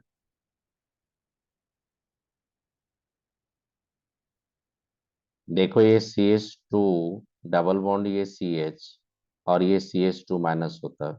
इसको बेटा एलाइलिक बोलते हैं कि नहीं आप इस पोजीशन को? अगर खुद से सोचो, अगर यहीं से इलेक्ट्रॉन अगर डोनेट करोगे तो ईटा 1 बोलोगे, C3H4 या ईटा 2? Beta one. अब इसमें रेजोनेंस दिखाएंगे तो रेजोनेंस क्या होगा, रेजोनेंस के थ्रू दिखाएंगे तो आपके पास दो ऑप्शन है। क्या ऑप्शन है सुनो। इसमें पाई इलेक्ट्रॉन्स कितना होगा बताइए तो। बेटा पाई इलेक्ट्रॉन यहाँ पे दो है और पाई इलेक्ट्रॉन यहाँ पे दो है, तो पाई इलेक्ट्रॉन कितना, टोटल 4। अगर आपने क्या किया, देखो यहाँ पे इसका भी दो कंडीशन आता है। ये कौन सा लिगेंड्स है, तो लिगेंड्स आपने देखा, देखो क्या होता है देखना। अगर ये किसी मेटल सेंटर को कोऑर्डिनेट करेगा किससे, ये CH लिए और ये CH2 है, इसके थ्रू अगर किसी मेटल सेंटर को अगर कोऑर्डिनेट करेगा तो क्या बोलेंगे, ईटा 1 या ईटा 2? ईटा 1 C3H4। कितना चार्ज है इस पे, -1, तो -1 दे दो यहाँ पे। फिर देखो, अगर आपने क्या किया, CH2 ऐसा था देखना। अगर आपने क्या किया, ऐसे किया, इस पे डीलोकलाइज पे इलेक्ट्रॉन क्लाउड है, ऐसे लिख लो, रुको। देखो 3 कार्बन है, तीनों पे मैंने डीलोकलाइज पे इलेक्ट्रॉन क्लाउड ऐसे दे दिए। अब इधर से किसी मेटल को ये क्या कर रहा है, कोऑर्डिनेट कर रहा है। तो बताओ कितना इलेक्ट्रॉन के साथ जा रहा है वो। 4 इलेक्ट्रॉन डोनर है ये कितना है, 2 इलेक्ट्रॉन डोनर। यहाँ पे क्या लिखेंगे आप, ईटा 3 C3H4 माइनस। आपने क्या किया, तीनों कार्बन का पा इलेक्ट्रॉन को लेकर आपने बॉन्डिंग कर दिया, तो ईटा 3। अगर एक ही कार्बन पे पा इलेक्ट्रॉन को लेके जा रहे हो तो ईटा 1, तो ईटा 1 ईटा 3 समझ में आया आपको? बताओ अक्षर, समझ में आया? ईटा 1 ईटा 2 क्या होता है, ईटा 6 क्या होता है, ईटा 5 क्या होता है? हेप्टासिटी को दिखाता वो। हेप्टासिटी की हेप्टासिटी की हेपासिटी। हेपासिटी। हेप्टासिटी बोला जाता है उसको।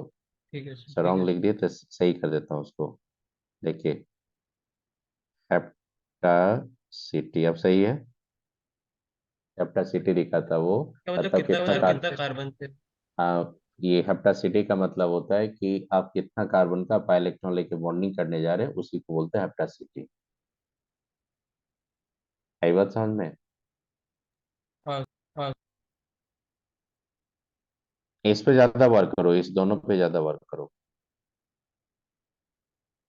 इथेन क्या होता है, 2 इलेक्ट्रॉन डोनर या 1 इलेक्ट्रॉन डोनर? 2।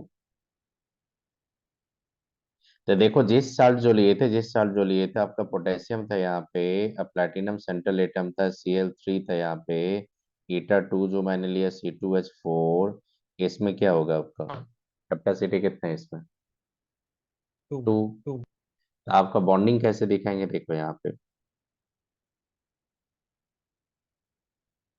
प्लेटिनम है ये, इधर कौन होगा, क्लोरीन, इधर कौन होगा, क्लोरीन। कितना लिगेंड्स है बताओ तो आप, कोऑर्डिनेशन स्फीयर के अंदर,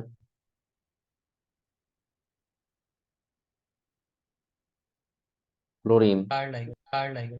और देखो ये कार्बन का मैंने लिया, यहाँ पे हाइड्रोजन लिया, उसको टॉप प्लेन लेके चला गया मैंने। जो टॉप प्लेन लेके जाते सारा रीजन बता देता मैंने, फिर से एक बार रिवाइंड करवा रहा हूँ आपको।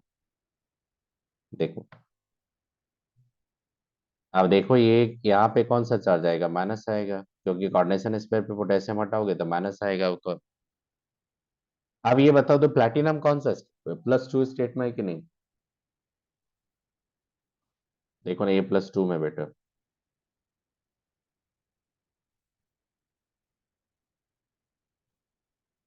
और ये जो बॉन्ड दे रहा है, ये जो इलेक्ट्रॉन डोनेट कर रहा है, वो कितना इलेक्ट्रॉन, 2 पाई इलेक्ट्रॉन डोनेट कर रहा है।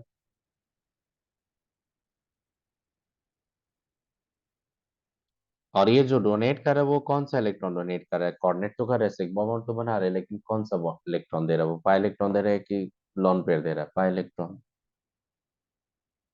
बेटा पाई इलेक्ट्रॉन जब दोगे ना, तो इथीन के केस में दोनों कार्बन का पाई इलेक्ट्रॉन जाता है, इसीलिए उसका हैप्टेसिटी 2 होता है।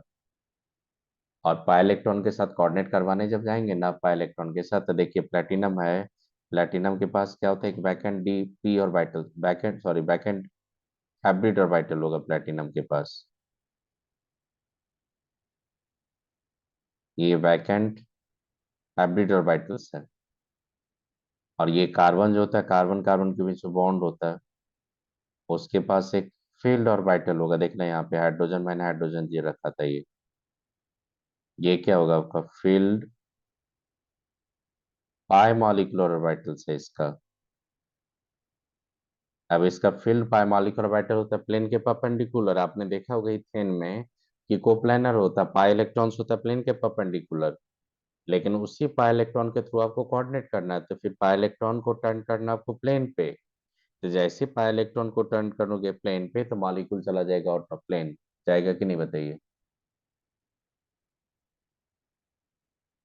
फिर से हाँ सुनो। हाँ पाई इलेक्ट्रॉन होता है प्लेन के परपेंडिकुलर, उसी पाई इलेक्ट्रॉन डेंसिटी को आपको शिफ्ट करना है मेटल के थ्रू, मतलब कोऑर्डिनेट करना है। तो आप पाई इलेक्ट्रॉन को लेके आओगे प्लेन पे, तो मॉलिक्यूल चला जाएगा आउट ऑफ प्लेन।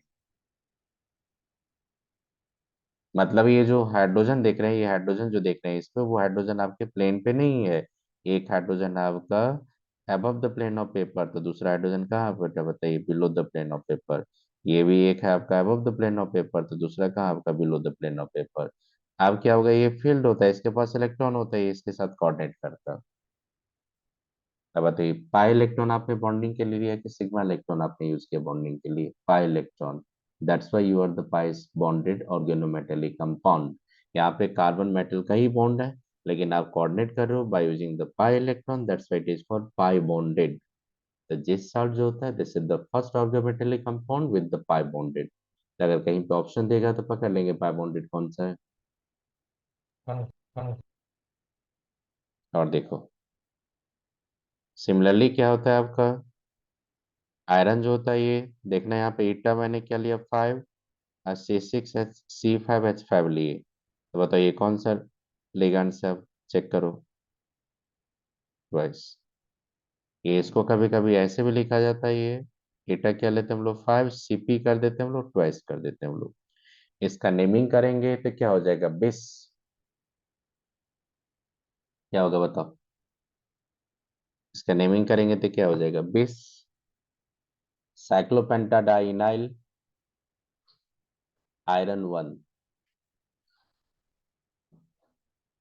देखिए आप खुद से, यहाँ पे आयरन का ऑक्सीडेशन स्टेट कितना बोलेंगे आप, 1 या 2? 2। इसका नेमिंग करेंगे तो ये क्या हो जाएगा, देखो ऑर्गेनिक लेगेंड का मैंने क्या बोला था, 2 ऑर्गेनिक लेगेंड लेंगे तो उसके लिए बेस बोले थे कि नहीं? क्योंकि वहां पे बाई ट्राई नहीं यूज करोगे, तो ये क्या लिखेंगे यहाँ पे, bis cyclopentadienyl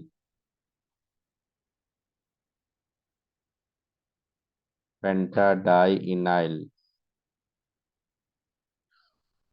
iron, bis cyclopentadienyl iron 2।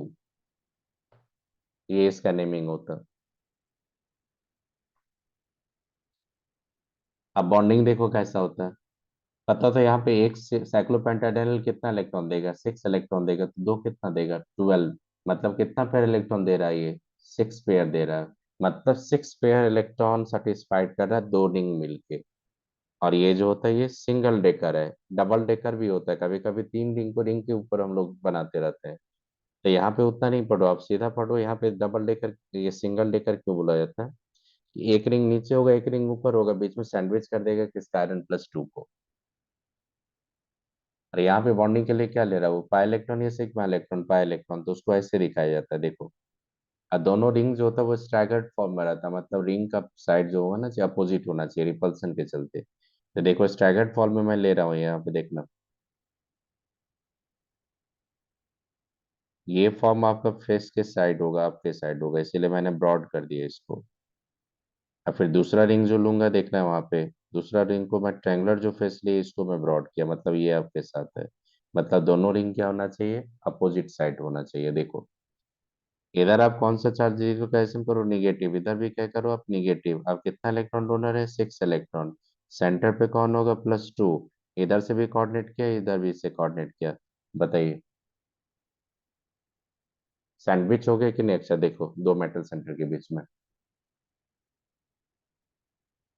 तो इसको हम लोग कॉमन नेम में बोलते हैं, कॉमन नेम इसको बोलते हैं हम लोग फेरोसिन। जहां भी फेरोसिन मिलेगा वो क्या होगा, पाई बॉन्डेड ऑर्गेनोमेटली कंपाउंड्स होगा, या सिग्मा बॉन्डेड। Pi bond. पाई बॉन्डेड, तो ये बहुत इंपॉर्टेंट नाम है फेरोसिन। मेटेलोसिन कॉमन नेम होता है, रुथेनोसिन होता है, बहुत सारा होता है। तो फेरोसिन जो होता है, ये फेरोसिन एक कॉमन नेम होता है ये आयरन के लिए। मेटेलोसिन कॉमन नेम होता है, तो कहीं भी मेटेलोसिन दिया रहेगा, प्लेटिनम का, रोडियम का, किसी का भी, रुथेनोसिन कुछ भी दिया रहेगा, तो समझ लेना पाई बॉन्डेड है वो। फेरोसिन में हमेशा लिगेंड्स क्या होता है, तो साइक्लोपेंटाडाइन। बताइए पाई बॉन्डेड या सिग्मा बॉन्डेड, पाई बॉन्डेड। एक और बता देता हूँ, देख लो यहाँ पे क्या होता है।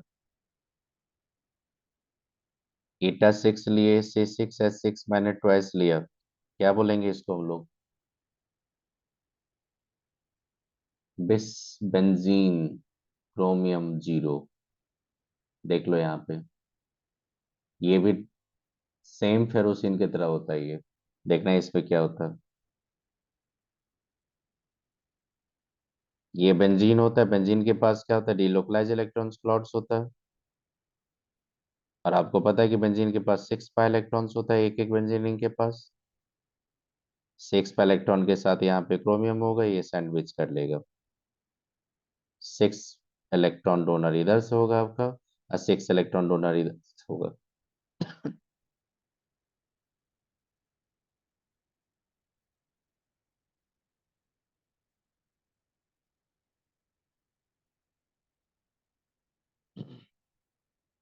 बताइए क्रोमियम कितना इलेक्ट्रॉन लिगेंड के से गेन कर रहा है।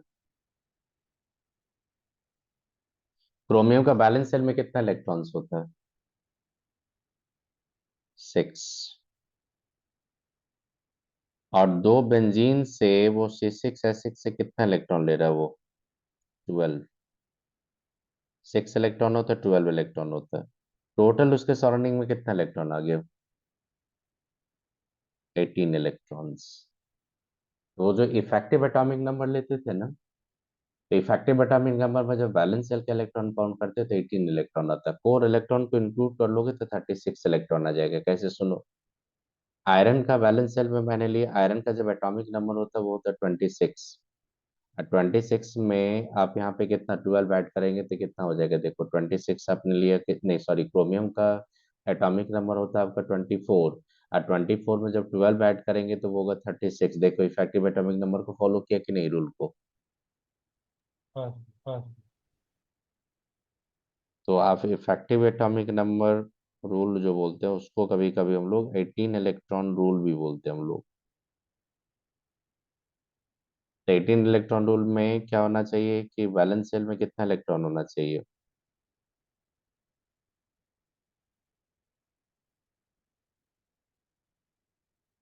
18 electron must be in the valence shell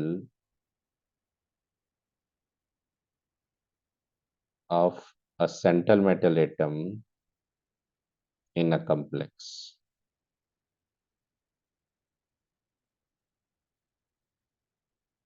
बताओ क्रोमियम के बैलेंस शेल में कितना इलेक्ट्रॉन होता है, 6 इलेक्ट्रॉन होता है कि नहीं, बताइए जीरो स्टेट में। देखो फॉर एग्जांपल एफ ही अगर लेंगे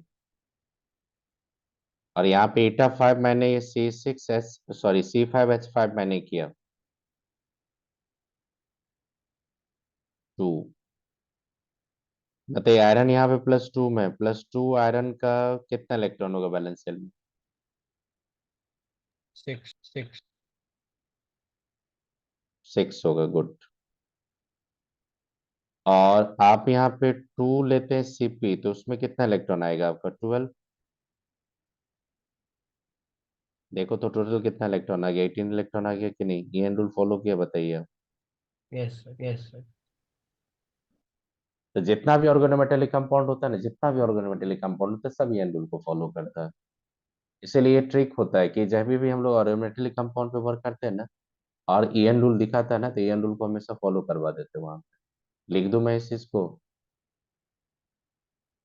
देखो, आप ऑर्गेनोमेटेलिक कंपाउंड अगर नहीं लेंगे तो ईएन रूल फॉलो करेगा, may be may not be, लेकिन ऑर्गेनोमेटेलिक कंपाउंड स्ट्रिक्टली फॉलो करते हैं ईएन रूल को। मतलब ऑप्शन में कहीं पे ऑर्गेनोमेटेलिक कंपाउंड अगर देखेगा, अगर बोलेगा आपसे compound which one compound follow the EN rule, तो आप पकड़ लोगे इजीली ईएन रूल कौन फॉलो करता है। अगर organometallic compound EN rule follow नहीं करता, तो वो कंपाउंड बहुत लेस स्टेबल होता है।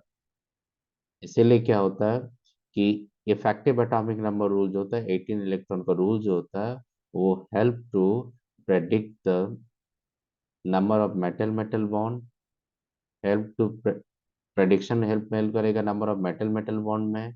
अब वो हेल्प करेगा चांस ऑफ पॉलीमराइजेशन में, मतलब possibility of polymerisation with dimerisation, tetramerisation, trimerisation, chance of dimerisation, chance of polymerisation, prediction of the metal metal bond in organometallic compound. ये सारा हेल्प करता है आपको इफेक्टिव एटॉमिक नंबर। कैसे, वो मैं बताऊंगा, क्योंकि आईटी का जेई एडवांस का क्वेश्चन है वो। चलिए, तो ये सब समझ में आएगा आपका मेटलोसिन, क्रोमियम का, डायबेंजीन का कैसे कैसे होता है, सैंडविच रहता है क्रोमियम सब। बताओ अक्सर, समझ में आई ये? तो देखो और क्या बता रहा हूँ इसमें।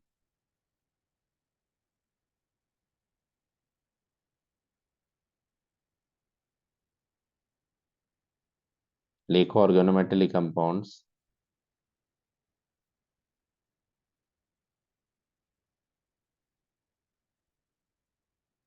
ऑर्गेनोमेटेलिक कंपाउंड्स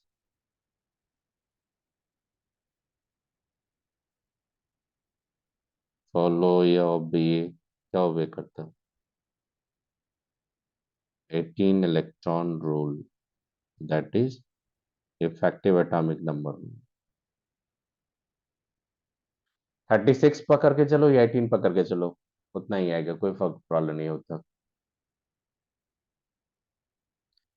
तो मैंने प्रूफ करके दिखा दिया 18 इलेक्ट्रॉन रूल कैसे फाइंड कर, कैसे फॉलो करते हैं ये।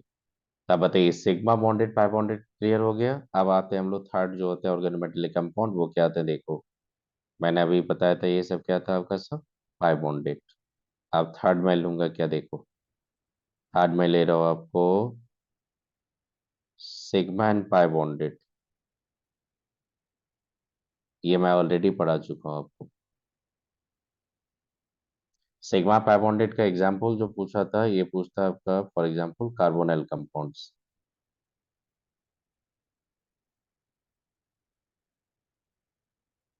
कार्बोनाइल कंपाउंड जहां भी आएगा, कार्बोनाइल कंपाउंड जहां भी आएगा वो सिग्मा पाई बॉन्डेड होगा। सिनर्जिक बॉन्डिंग मैंने बताया था, अक्षत याद करो। सिग्मा बॉन्डेड पाई बॉन्डेड मैंने लिगेंड्स लेके बताया था। आपको याद होगा इसमें, जैसे एक एग्जांपल लेके बता रहा हूँ, देखना यहाँ पे। FeCO5 इसका हाइब्रिडाइजेशन था DsP3। ट्राइगोनल बाइपिरामिडल होता है ये। निकेल मैंने टेट्रा कम्प्लेक्स टेट्राडेल कम्प्लेक्स लिया था, आपने देखा था इसका हाइब्रिडाइजेशन मैंने sp3 बताया था। टेट्राडेल कम्प्लेक्स था, याद करो। क्रोमियम CO6 होगा, ये होता आपका D2sp3। बेटा याद करो, ये क्या होता था? ऑक्टाइडल कम्प्लेक्स था ये टेट्राहेड्रल। इसमें जितना भी मैंने लिया है, इसमें एक ही मेटल सेंटर है या दो मेटल सेंटर देख रहे हैं आप कोऑर्डिनेशन स्फीयर में? एक ही मेटल, एक ही मेटल। इसको बोलते हैं हम लोग स्ट्रिक्टली, इसको बोलते हैं, देखो कितना सिंपल क्वेश्चन पूछे थे, इसको बोलते हैं मोनोन्यूक्लियर ऑर्गेनोमेटेलिक कंपाउंड, मोनोन्यूक्लियर।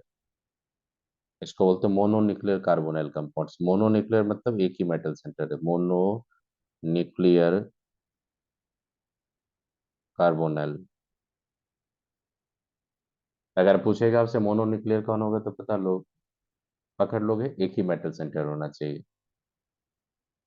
अगर क्या होगा कि कभी कभी देखते हैं कि हम लोग मैग्नीज जो देखते हैं, मैग्नीज जो देते हैं Mn2CO10 देखते हैं हम लोग, या आयरन जो देखते हैं हम लोग Fe2CO9 देखे। बेटा पता है यहाँ पे कितना मेटल सेंटर में ले रहा हूँ? दो। दो। दो। तो इसको क्या बोल सकते हैं हम लोग? By nuclear.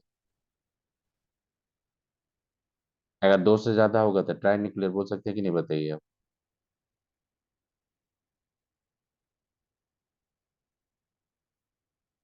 By nuclear carbonyl.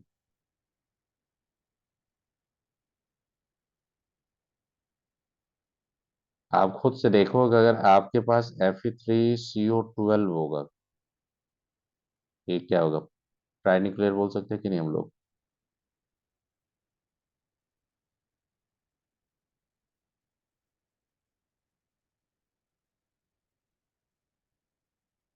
Try nuclear carbonyl. अब इसमें क्या होता है सुनिए।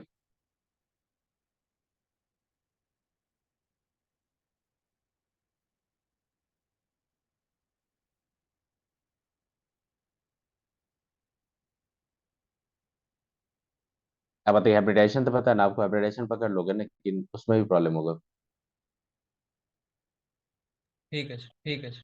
सीओ तो स्ट्रांग पे लिगेंड्स होता है, जहाँ पे जो कंडीशन बताए थे उसके थ्रू देखिए अपने आप पकड़ लोगे। देखो इसमें एक बॉन्डिंग में दिखा रहा हूँ आपको, बॉन्डिंग दिखा रहे हैं, बॉन्डिंग। मैंने बॉन्डिंग बताया था आपको, याद करो।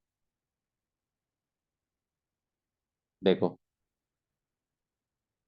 मैंने बोला था कि मेटल से जब हम लोग सीओ का बॉन्डिंग करते हैं, सीओ का बॉन्डिंग करते हैं, तो मेटल एक हाइब्रिड ऑर्बिटल के साथ इसके साथ बॉन्डिंग करता है। इसको थोड़ा साइड करके लिखेंगे, एनसीईआरटी जो लिखा है उसको अगर लिखेंगे, थोड़ा साइड करके लिखते हैं। यहाँ पे देखो कार्बन मोनोऑक्साइड है ये, एक इसके पास होता है फील्ड ऑर्बिटल, आपने पढ़ा होगा। यहाँ पे मैं बोलता था लॉन पेयर है इसके पास, ये इसको कोऑर्डिनेट करते थे, क्या बनता है वो, सिग्मा या पाई बॉन्ड?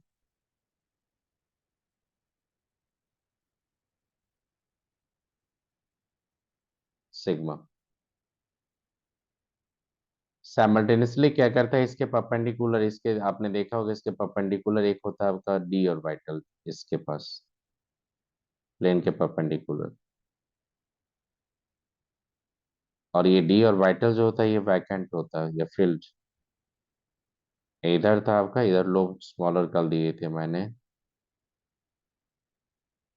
इसको क्या बोला था, याद होगा? इसको बोले थे मैंने फील्ड 3D या 2D जो बोलेंगे, फील्ड डी ऑर्बिटल सही है। और इधर होता है आपका वैकेंट, याद होगा वैकेंट क्या था आपका? Pi star molecular orbitals. अब ये vacant pi star molecular orbital में ये इलेक्ट्रॉन कोऑर्डिनेट करता है इधर से, इसको बोलते हैं बैक बॉन्डिंग। इससे क्या बनता था, पाई बनता था, अक्षर याद करो। हाँ। हाँ। इसी टाइप के बॉन्डिंग को मैंने बोला था सिनर्जिक बॉन्डिंग, याद करो।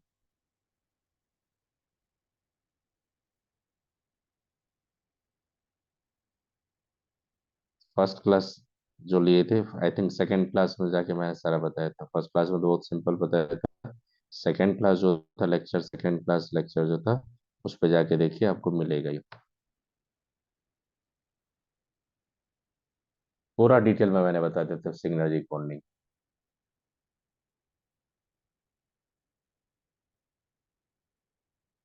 मैंने बोल दिया था यहाँ पे,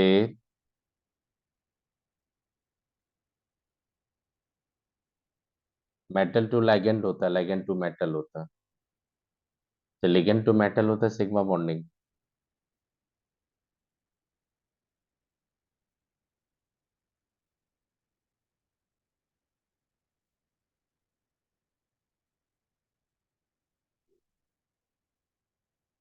एंड ओवरलैपिंग बिटवीन किस मतलब बताइए।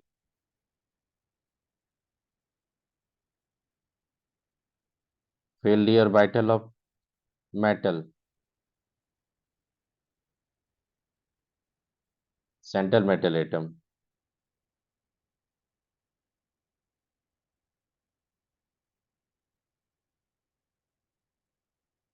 एंड वैकेंट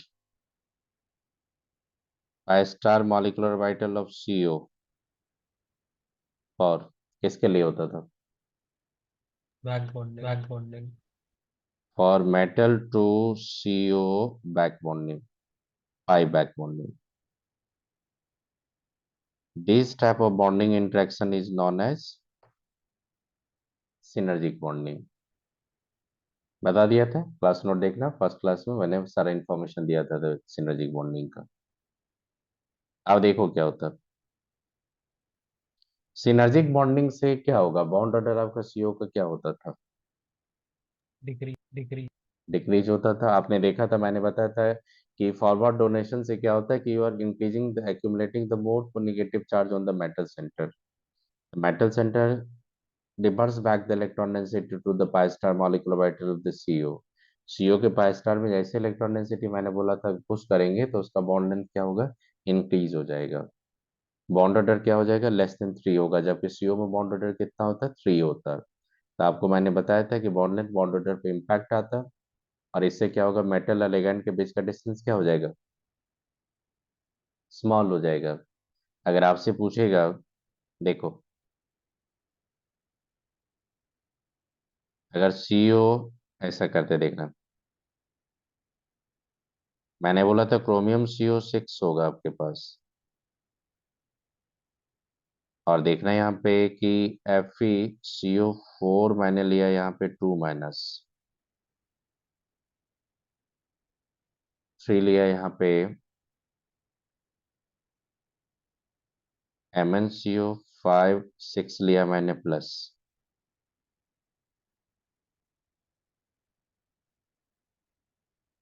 बताइए सबसे ज्यादा बैक बॉन्डिंग किस में होगा,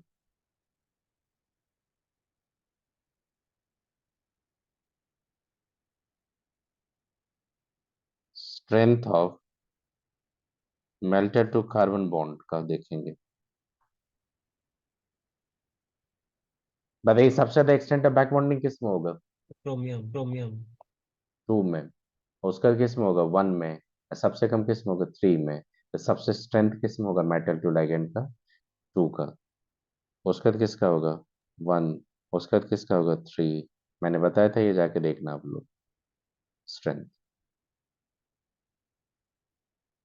मतलब कि मेटल से कार्बन मोनोऑक्साइड जब भी बॉन्ड बनाता है तो एक फॉरवर्ड डोनेशन, एक होता है बैकवर्ड डोनेशन। मतलब यहाँ पे दो बॉन्ड बनता ही बनता है। दो बॉन्ड से मेटल लिगैंड के बीच का डिस्टेंस क्या होगा, शॉर्टर हो जाएगा। इसलिए और वाइटल इंटरेक्शन रिपल्सन क्या होगा, स्ट्रॉन्गर, इसलिए स्प्लिटिंग बहुत ज्यादा होता था। तो देखना एक बार क्लास नोट्स, मैं ऑलरेडी बता चुका हूँ, तो मैं बताने क्या जा रहा हूँ, सुनिए अभी।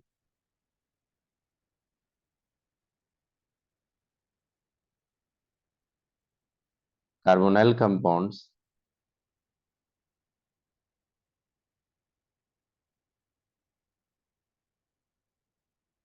obey 18 electron rule. ये बहुत इंपॉर्टेंट है, हमेशा कार्बोनिल कंपाउंड देखना कि 18 इलेक्ट्रॉन रूल को फॉलो करता वो।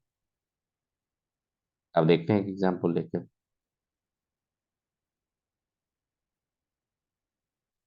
अगर CrCO6 लिए, बताइए क्रोमियम यहाँ पे कौन से स्टेट में, जीरो स्टेट है कि नहीं, यस। चेक करो, जीरो स्टेट है कि नहीं वो। तो इसका बैलेंस इलेक्ट्रॉन कितना हो जाएगा, 6। क्योंकि आप तो जानते हैं क्रोमियम जब जाते हैं तो 3D क्या बोलते हैं, 5, और 4s क्या बोलते हैं, 1। तो 6 तो होगा। और 6 CO जो लिगैंड है वो कितना इलेक्ट्रॉन देगा,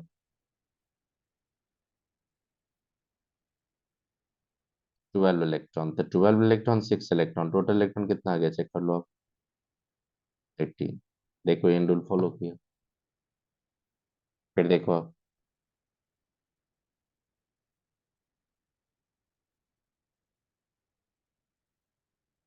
मैग्नीज CO5 लेंगे,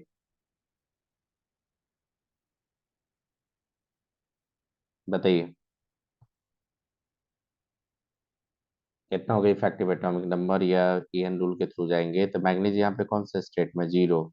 मैग्नीज जीरो स्टेट में कितना इलेक्ट्रॉन्स होता है? 7 7। 7। और 5 CO का कितना हो जाएगा, चेक कर लो।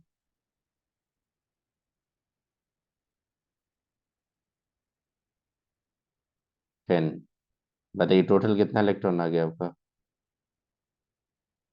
17 इलेक्ट्रॉन्स। बताओ ईएन रूल फॉलो कर रहा है ये? नहीं। नहीं। अब तो इसको ईएन रूल फॉलो करने के लिए क्या करना पड़ेगा?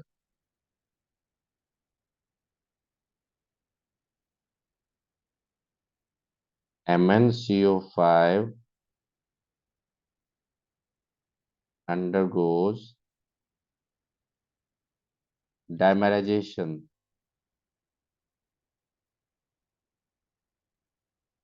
to follow 18 electron rule.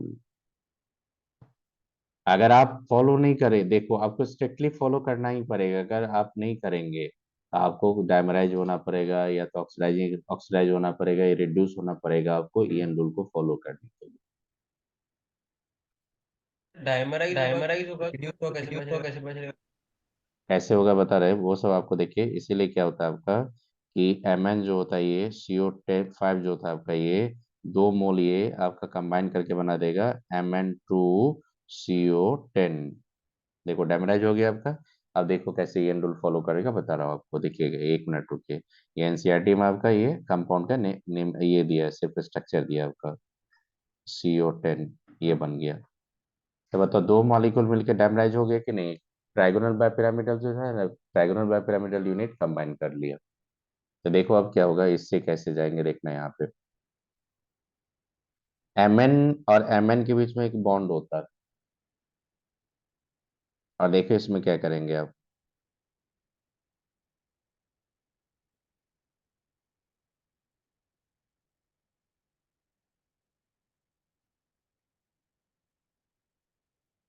देखना,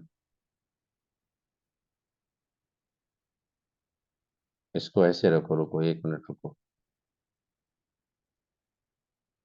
इसको ऐसे कर देते हैं।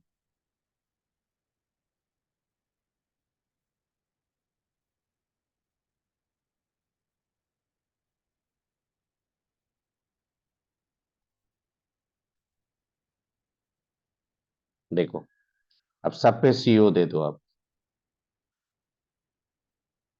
तो बताइए सब पे जब CO देंगे आप यहाँ पे, ये स्ट्रक्चर है।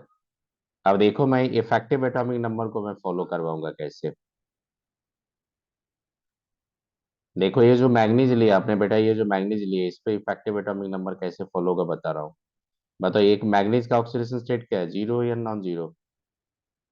जीरो। तो आप कितना इलेक्ट्रॉन लेंगे, 7 इलेक्ट्रॉन।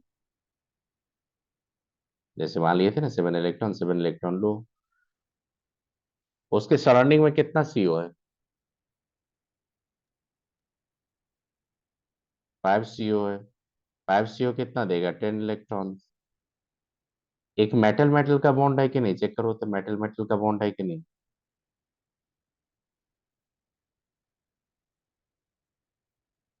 देखो एक मेटल मेटल का बॉन्ड है कि नहीं यहाँ पे। हाँ। हाँ। उस मेटल मेटल के बॉन्ड में दोनों का एक एक इलेक्ट्रॉन है, तो एक ही इलेक्ट्रॉन काउंट किया जाता है उससे, क्योंकि आपका कितना इलेक्ट्रॉन है उसमें, एक। आप एक के इलेक्ट्रॉन काउंट करो, एक इलेक्ट्रॉन यहाँ काउंट किए। अब बताइए कितना आ जाएगा, 18 इलेक्ट्रॉन आ गया कि नहीं?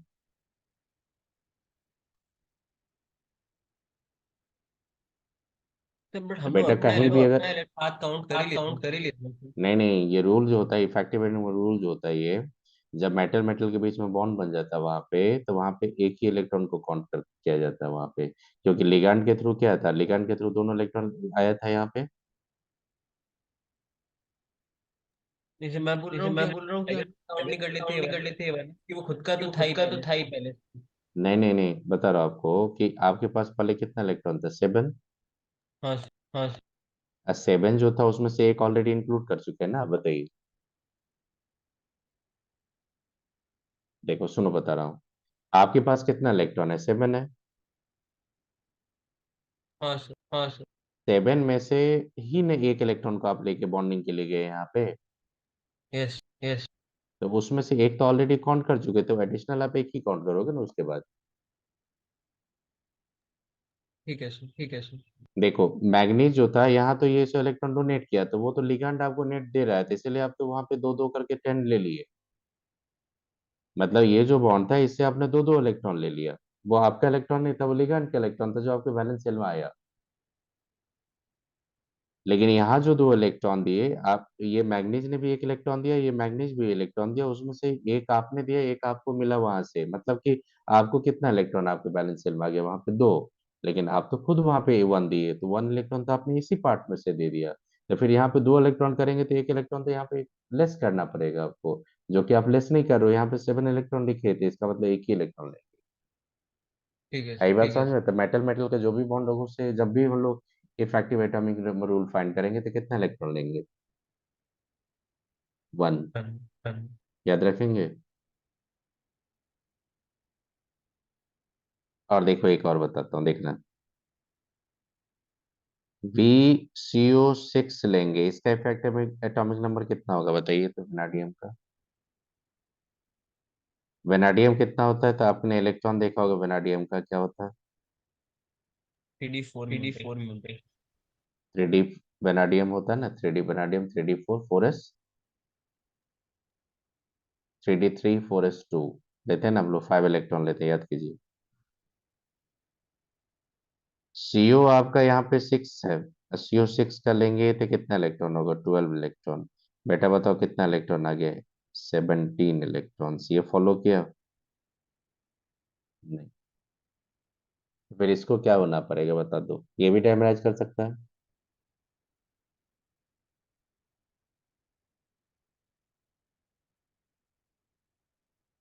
बताइए कर सकता है कि नहीं है? हाँ, हाँ। डैमराइज करने के बाद उसको तो इफेक्टिव एटॉमिक नंबर का चांस मिल जाएगा। मतलब आप बोल सकते हो यहाँ पे C6 जो है ये, इसको भी डैमराइज करो। डैमराइज करके V2CO6 कितना बना दो? 12। लेकिन नहीं बनता यहाँ पे, ड्यू टू स्टेरिक हिंड्रेंस।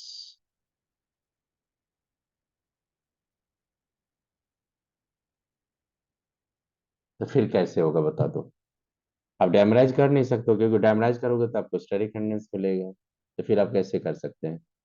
एक रूल होता है, और अगर आप एक इलेक्ट्रॉन गेन कर लेंगे ना कहीं से, एक इलेक्ट्रॉन अगर गेन कर लेंगे कहीं से, तो आप डैमराइज हो सकती है, आपका effective atomic number rule follow कर सकते हैं। तो कैसे करेगा देखो।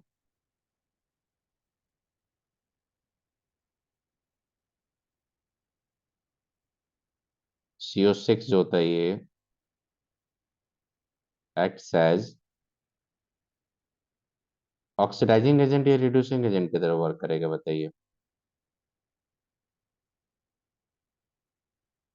अब ये ऑक्सीडाइजिंग एजेंट की तरह क्यों वर्क करेगा?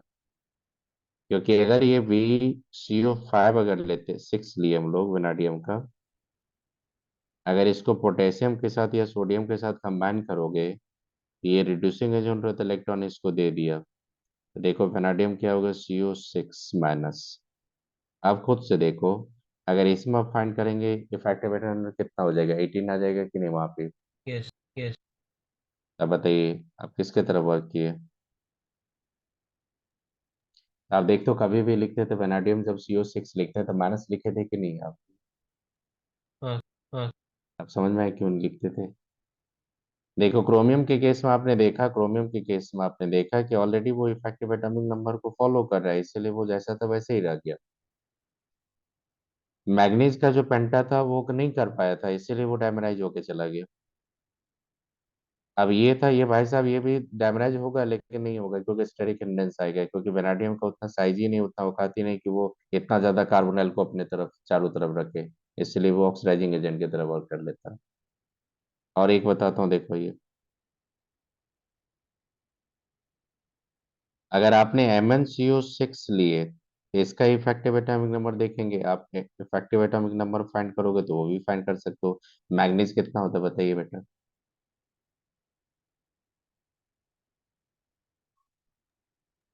इफेक्टिव एटॉमिक नंबर भी फाइंड कर सकते हो, तो उसके लिए मैंने रूल बताया था, मैग्नीज का एटॉमिक नंबर कितना होता है 25। ऑक्सीडेशन स्टेट क्या होगा 0, +2 × क्या हो जाएगा 6। देखो कितना रहा 37।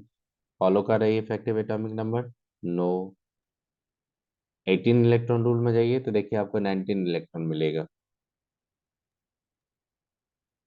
चेक करो। ऐसे भी कर सकते हैं, CO6 जाएंगे आप यहाँ पे।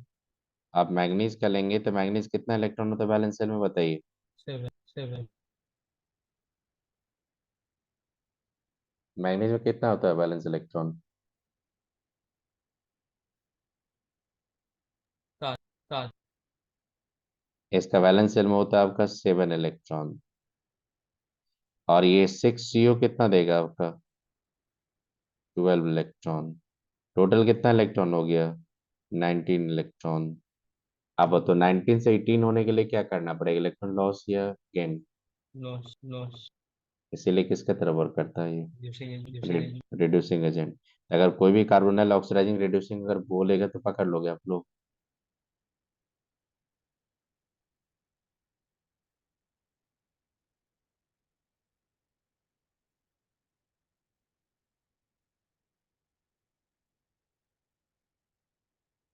रिड्यूसिंग एजेंट्स पकड़ लेंगे, कौन होगा रिड्यूसिंग एजेंट्स। ये होता है रिड्यूसिंग एजेंट, वो होता है ऑक्सीडाइजिंग एजेंट। तो रिड्यूसिंग एजेंट क्या करेगा ये देखो, Mn है आपका, CO6 होता है ये, कहीं से क्या मिलेगा इसको इलेक्ट्रॉन मिलेगा, ये चला जाएगा आपका किस में, MnCO6 में। इसका गिब्स एनर्जी चेंज होता है, ये क्या होगा इस प्रोसेस का Gibbs energy change, positive negative, negative. मतलब स्पॉन्टेनियसली जाता है ये। तो आप देखो कहीं पे डैमराइज कर जाएगा, कहीं पे आपका पॉलीमराइज कर जाएगा, कहीं पे आपका क्या होगा ऑक्सीडाइज होगा, कहीं पे रिड्यूस होगा। स्ट्रिक्टली फॉलो करता है EN रूल, मतलब 18 इलेक्ट्रॉन स्ट्रक्चर को फॉलो करता है ये। एक और स्ट्रक्चर मैं दिखा रहा हूँ आपको, देखना यहाँ पे। ये जो दिया था आपका, मैंने Fe2CO9 दिया था। बेटा बताओ ये डैमराइज फॉर्म में है कि नहीं। 8 8 तो डैमराइज फॉर्म में तो ये तो फॉलो करता है EN रूल। डैम पॉलीमेरिक जहाँ भी होगा, मल्टी न्यूक्लियर जहाँ भी होगा आपका, वो हमेशा डैम आपको फॉलो करता है। तो आप देखो यहाँ पे मैं स्ट्रक्चर बता रहा हूँ, देखना क्या स्ट्रक्चर होता है, बहुत कॉम्प्लिकेटेड स्ट्रक्चर होता है इस सब का। इसलिए इस पे ज़्यादा वर्क करवाएंगे तो उसके लिए कॉन्सेप्ट और भी बताऊंगा। इस तरह का कॉम्प्लेक्स होता है ये देखो।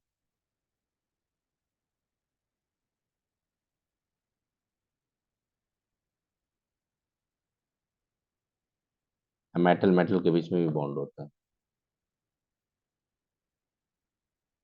आप बताओ तो इसका इफेक्टिव एटॉमिक नंबर अगर फाइंड करेंगे हम लोग, 18 इलेक्ट्रॉन स्ट्रक्चर देखने जाएंगे इसका। बताइए आयरन का कितना होता है यहाँ पे, 0 स्टेट है कि नहीं। आप इसमें कितना इलेक्ट्रॉन लेंगे, 3d7 4s 3d6 4s2 8 electron लेंगे। आप इसके सराउंडिंग में 3 देख रहे हो आपका, देखो विदाउट ब्रिजिंग, ब्रिजिंग ये आपका 3 है। विदाउट 3 देखेंगे तो यहाँ पे 3 CO जो लेंगे वो 6 इलेक्ट्रॉन देगा। अब ब्रिजिंग उसमें कितना देख रहे हैं 3, 3 CO ब्रिजिंग है तो वो आपका 3 इलेक्ट्रॉन ही देगा। और देखना, एक आयरन का भी बॉन्ड है यहाँ पे, एक आयरन का भी बॉन्ड है यहाँ पे, आयरन आयरन का बॉन्ड, वो आपको एक ही इलेक्ट्रॉन देगा, पहले ही बता दिए थे। अब ऐड करो टोटल कितना आ रहा है आपका, 80 80 18 आ रहा है ना आपका, 18 इलेक्ट्रॉन। तो मैंने बोला पॉलीन्यूक्लियर जहाँ भी देखना ऑर्गेनोमेटेलिक कार्बोनाइल तो वो हमेशा 18 इलेक्ट्रॉन को फॉलो करता है, मतलब इफेक्टिव एटॉमिक नंबर को स्ट्रिक्टली फॉलो करता है ये। तो मैंने कुछ आइडिया देगा ऑर्गेनोमेटेलिक कंपाउंड्स के बारे में, कुछ आइडिया दिया मैंने। पाइसिड पाई बॉन्डेड कौन था वो भी बता दिया मैंने। और हेप्टासिटी क्या होता वो बता दिया आपको। कलर कैसे होता वो बता दिया आपको। लिगैंड टू मेटल ट्रांजिशन या ट्रांजिशन होता है वो सब बता दिए। कभी कभी क्या होता है मेटल से लिगैंड का भी होता है, कहीं लिगैंड से मेटल का भी होता है। तो मैंने अभी LMCT पे वर्क किया और MLCT पे भी वर्क करवाएंगे आपको। और एक होता है मेटल टू मेटल ट्रांजिशन, वो बता दिए आपको। ये कार्बोनाइल कंपाउंड्स में मैंने स्ट्रिक्टली बोल दिया है कि sigma and pi bonded organometallic compounds होता है, ये ऑर्गेनोमेटेलिक कंपाउंड। इसमें देखना कि सिग्मा बॉन्ड पाई बॉन्ड भी बता, मोनोन्यूक्लियर पॉलीन्यूक्लियर सब मैंने बता दिया स्ट्रक्चर आपका। और भी इसका कुछ थ्योरी होता जो जे एडवांस के क्वेश्चन के थ्रू मैं करवाऊंगा, अभी नहीं, अभी इतना से काम चला लो। आप बता दो साइनाइड कॉम्प्लेक्स को क्या बोलोगे, ऑर्गेनोमेटेलिक कंपाउंड्स बोलेंगे? अगर मान लो कि आपके पास साइनाइड कॉम्प्लेक्स होगा, K4FeCN6 होगा, तो इसको क्या ऑर्गेनोमेटेलिक कंपाउंड्स बोलेंगे? आप बताइए।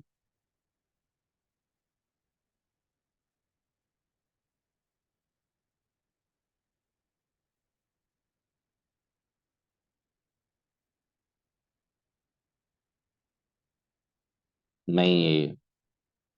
साइनाइड कॉम्प्लेक्स को, साइनाइड लिगैंड जो होता है साइनाइड CN- उसको कभी ऑर्गेनोमेटेलिक कंपाउंड में कंसीडर नहीं करना बेटा। क्योंकि साइनाइड जो होता है वो आपका एम्बिडेंटेड लिगेंड्स होता है, साइनाइड जो होता है स्यूडो हेलोजन होता है। इसीलिए उसको कभी भी हम लोग एम्बिडेंट ये आपका ऑर्गेनोमेटेलिक में नहीं लाते हैं। याद रखोगे। ये सबसे बड़ा स्टूडेंट से कंफ्यूजन होता है, साइनाइड कॉम्प्लेक्स ऑर्गेनोमेटेलिक कंपाउंड नहीं होता वो।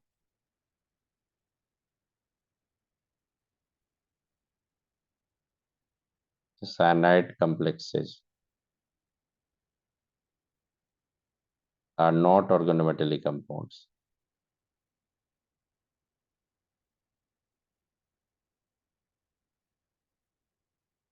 ये याद रखिएगा, ऑर्गेनोमेटेलिक कंपाउंड्स नहीं होता ये। तो बताइए अब समझ में आया कहाँ पे ऑक्सीडाइजिंग होगा, कहाँ पे रिड्यूसिंग होगा, या पॉलीमराइजेशन होगा, कर लेंगे। हाँ हाँ और एक चीज मैं बता रहा हूँ आपको, अगर एक चीज देखो, मैं एक नोट करके बता रहा हूँ, देखो ये Fe3CO मैंने 12 लिया था। अगर मेरे को यहाँ पे मेटल मेटल का बॉन्ड अगर देखना होगा तो मैं चेक करके बता दूंगा कितना होगा। देखो एक एक आयरन को क्या करना, 18 इलेक्ट्रॉन को फॉलो करना है। तो यहाँ पे 3 आयरन है तो कितना इलेक्ट्रॉन होना चाहिए था, 54 होना चाहिए कि नहीं, बैलेंस हाँ सेल में। हाँ सर। तो 3 आयरन का 54 होना चाहिए, लेकिन 3 आयरन में मिलेगा कितना आपको, तो 3 आयरन में मिलता है कितना, तो 3d6 8 इलेक्ट्रॉन। तो 3 आयरन का 3 × 8 करेंगे तो कितना हो जाएगा, 24 इलेक्ट्रॉन आयरन का मिलती है। और ये 12 लिगैंड का भी क्या होगा, 2 × 2 करेंगे तो 24 इसका भी मिलेगा। मतलब टोटल कितना इलेक्ट्रॉन मिलने वाला आपको, 48 इलेक्ट्रॉन। बेटे चाहिए कितना आपको, 54। अब मिला कितना, 48। दोनों के बीच में डिफरेंस कितना है बता। है है। 6। 6 का डिफरेंस का मतलब क्या होता है, एक एक मेटल का बॉन्ड 6 का डिफरेंस है। मतलब 3 बॉन्ड पेयर को लाना पड़ेगा, तो 3 बॉन्ड पेयर को 3 बॉन्ड बनाएंगे, मतलब मेटल मेटल का बॉन्ड यहाँ पे 3 होगा, पकड़ लिया मैं। आई बात समझ में। 18 इलेक्ट्रॉन रूल को लेके चले जाओ, हमेशा फॉलो करता ही है। 18 इलेक्ट्रॉन रूल पे आप मेटल मेटल बॉन्ड भी आप प्रेडिक्ट कर लोगे। समझ में आया, या फिर से बता दो इसको। समझ समझ ये इसको रहने दो, इसको पेंडिंग रहने दो, जो एडवांस की क्लास जब लेंगे, जब आपको क्वेश्चन करवाएंगे उस टाइप का, तो बता देंगे अभी। ठीक है, उसको रहने दीजिए, क्योंकि बहुत हेल्प करता है ये मेटल मेटल में। अब देखो यहाँ पे stability of the coordination compound लिखो आप।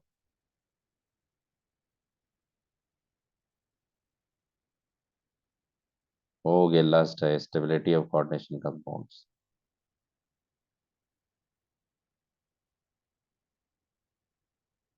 एक जॉन टेलर डिस्टॉर्शन होता है, वो जो नेक्स्ट क्लास में पढ़ा दूंगा।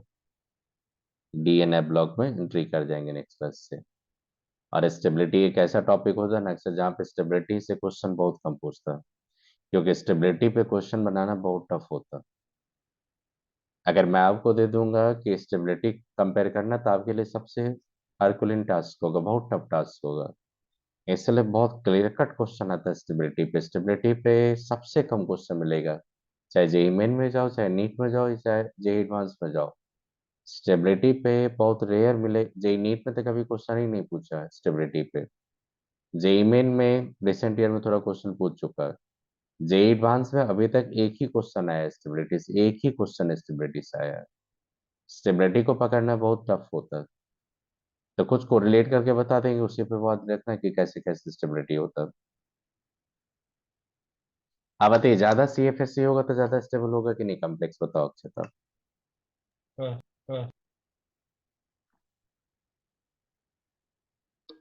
ज्यादा सीएफएससी होता है तो ज्यादा स्टेबल होता है। तो उसी पे थोड़ा वर्क करके बता देंगे, बहुत सिंप्लीफाई वैसे पढ़ो क्योंकि बहुत कॉम्प्लिकेटेड पार्ट है ये। सबसे पहले देखो, स्टेबिलिटी जो बताने जाएंगे तो आपको एक चीज बताएंगे, क्या देखिए। मेटल का स्टेबिलिटी पढ़ने से पहले उसको दो टाइप का स्टेबिलिटी होता है। स्टेबिलिटी जब जाते हैं हम लोग स्टेबिलिटी, तो दो टाइप का होता है।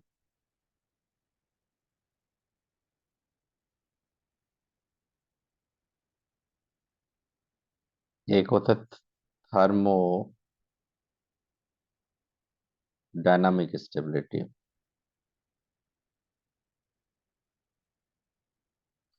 एक होता है काइनेटिक स्टेबिलिटी।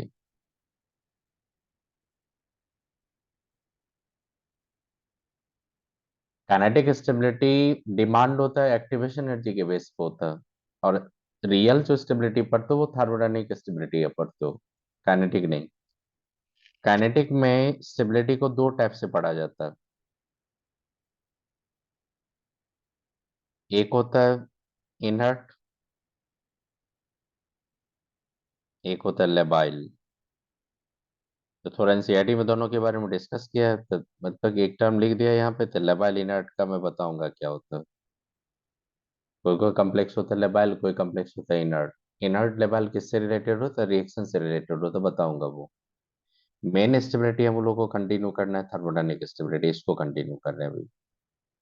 ये काइनेटिक स्टेबिलिटी के बारे में इनर्ट लेवल में बताऊंगा। इनर्ट कॉम्प्लेक्स कौन होता है, लेवल कॉम्प्लेक्स कौन होता है, ये क्वेश्चन पता होना चाहिए थोड़ा। अभी हम लोग थर्मोडायनेमिक स्टेबिलिटी जब जाएंगे तो थर्मोडायनेमिक स्टेबिलिटी में क्या होता है देख लो। मेटल जब किसी लिगांड के साथ कंबाइन करेगा तो ये मेटल लिगांड एक लिगांड सा है इसके साथ, ये इक्विलिब्रियम का साइन लेंगे। ये कांस्टेंट होगा, तो कांस्टेंट जो होगा उसको आप क्या लिख सकते हो, एमएल का concentration upon concentration of metal, concentration of ligand लिख सकते हो आप लोग, बताइए। अच्छा,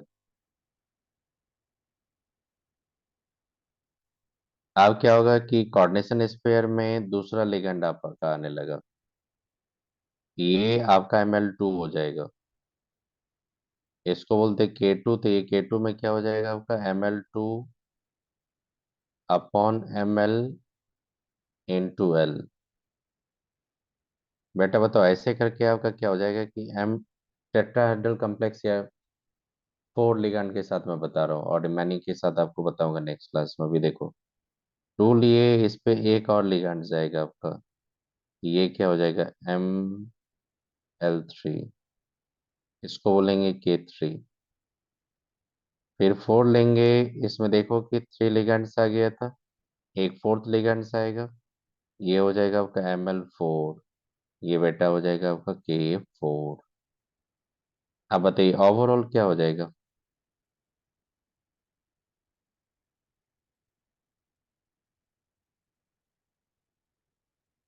आप लिख सकते हो ना, M+4L, दैट गिव Ml4, ये इसको मैंने लिखा बीटा 4, ये स्टेबिलिटी कांस्टेंट है।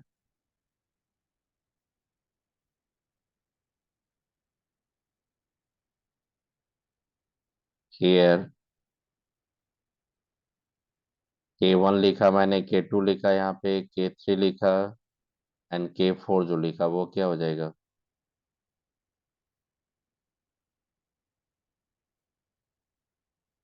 स्टेप वाइज कांस्टेंट है ये।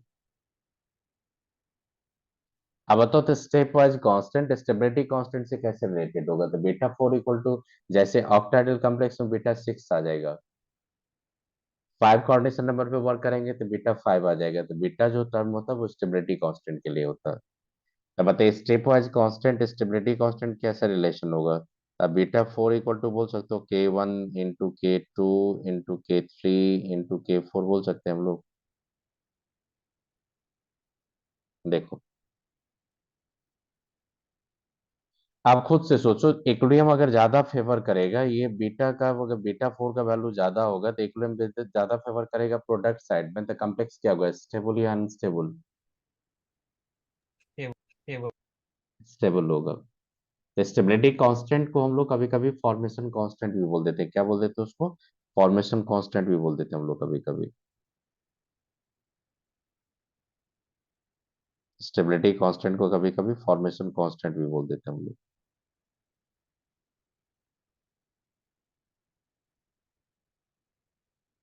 आप याद रखें stability constant formation constant beta four होता है फोर टेट्राहेड्रल में। और आप हमेशा आपने देखा होगा, देखो आपने एक रिलेशन देखा था, याद होगा आपको, थर्मोडायनेमिक्स में रिलेशन एक देखा था कि डेल जी जो होगा नॉट इक्वल टू क्या हो जाएगा, minus R T lawn beta four होगा कि नहीं, बताओ?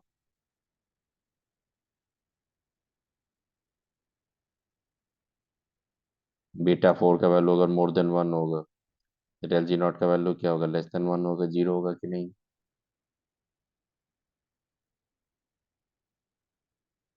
अब बेटा बताओ, डेल जी नॉट जितना निगेटिव होगा उतना किधर फेवर करेगा, प्रोडक्ट की तरफ या रिएक्टेंट की तरफ? Product product. प्रोडक्ट की तरफ। क्योंकि बीटा फोर में आपका देखो, बीटा फोर जो मोर देन वन लिए, ये क्या बोल रहा है आपको, बीटा फोर जब लेंगे तो बीटा फोर को जब लिख रहे हो आप यहाँ पे बीटा फोर लिखोगे, तो बीटा फोर इक्वल टू क्या होगा, concentration of M L four upon concentration of M, और कंसंट्रेशन ऑफ एल का क्या लेंगे आप, फोर लेंगे। आप क्या देख रहे हैं यहाँ पे, देखो ये फोर लिए। आप इससे देखो, इससे देखो, ये जो मैंने बताया इससे देखो आप यहाँ पे कि relative proportion, relative amount complex का ज्यादा होगा compare to the reacting ligands and metal centre, तो डेफिनेटली इक्विलिब्रियम की तरफ फेवर करेगा फॉरवर्ड, स्टेबिलिटी क्या होगा, ज्यादा होगा। आई बात समझ में?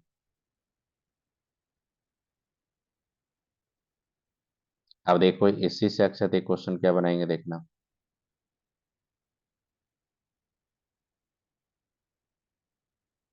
डेल जी जो होता है, del G nought equal to क्या होता है, del H nought minus T del H nought होता है कि नहीं?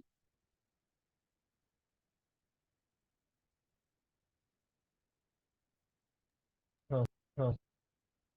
अब यहाँ से क्या करेंगे सुनिएगा, ये और ये इस पे ज्यादा वर्क करेंगे। ये जब कंपेयर करोगे तो इसको कंपेयर करना हमेशा किससे, जेड इफेक्टिव से जब कंपेयर करेंगे, साइज पे जब कंपेयर करेंगे, इलेक्ट्रोनिगेटिविटी का रूल लेंगे तो हमेशा इस पे वर्क करेंगे। और जब चिलेट इफेक्ट पे वर्क करेंगे तो इस पे आ जाएगा, chelate effect entropy control stability होता है। और जेड इफेक्टिव सब ये सब बताएंगे, तो देखना फैक्टर किस किस पे आएगा। मतलब मैं आपको सिंपली बोल रहा हूँ कि अगर इस पे वर्क करेंगे तो इस पे जेड इफेक्टिव पे वर्क करेंगे, इस पे साइज पे वर्क करेंगे, इस पे चार्ज पे वर्क करेंगे, इस पे जो वर्क करेंगे स्टेबिलिटी का, तो इस पे हम लोग वर्क करेंगे चिलेट इफेक्ट पे।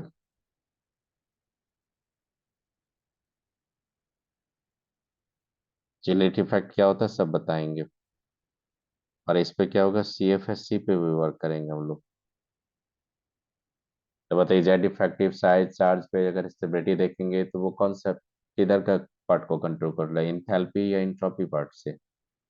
इंथैल्पी पार्ट से। और इंट्रोपी पार्ट से हम लोग चिलेट इफेक्ट पे वर्क करेंगे। आप बताइए ओवरऑल ये वैल्यू जो भी होगा, ओवरऑल ये डेल जी नॉट क्या होना चाहिए, नेगेटिव या पॉजिटिव? Negative negative. नेगेटिव। ये कौन सा स्टेबिलिटी आप पढ़ने जा रहे हो? थर्मोडायनामिक। काइनेटिक नहीं, काइनेटिक बाद में बताऊंगा। अब देखो क्या हो जाएगा।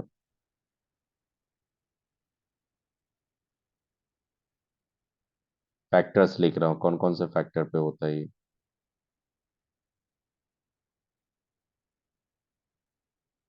Charge on metal centre. बताइए मेटल सेंटर पे चार्ज इंक्रीज होने पे सीएफएससी क्या होता है? Increase increase.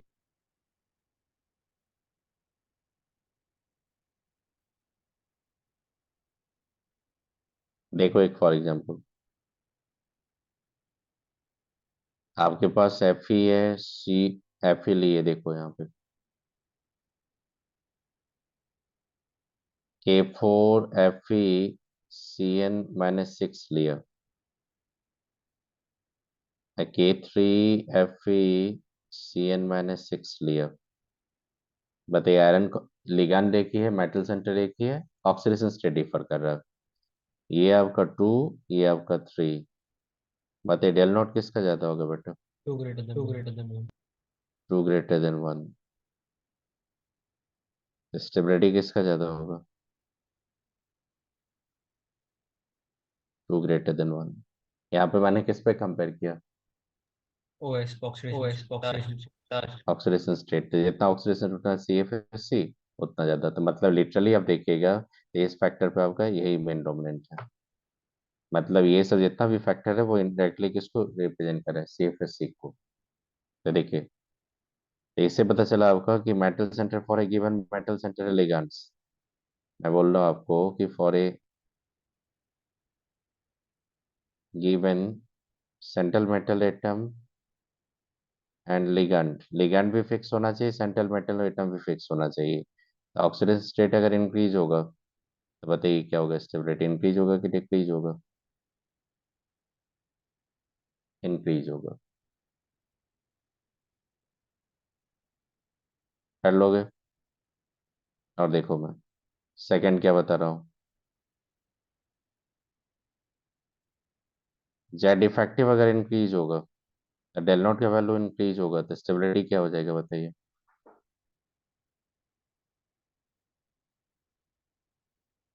इंक्रीज होगा। बताओ इस फैक्टर के लिए कहाँ पे जाएंगे? तो इस फैक्टर पे चले जाएंगे सीधा हम लोग नीचे। देखो कहाँ पे जाएंगे।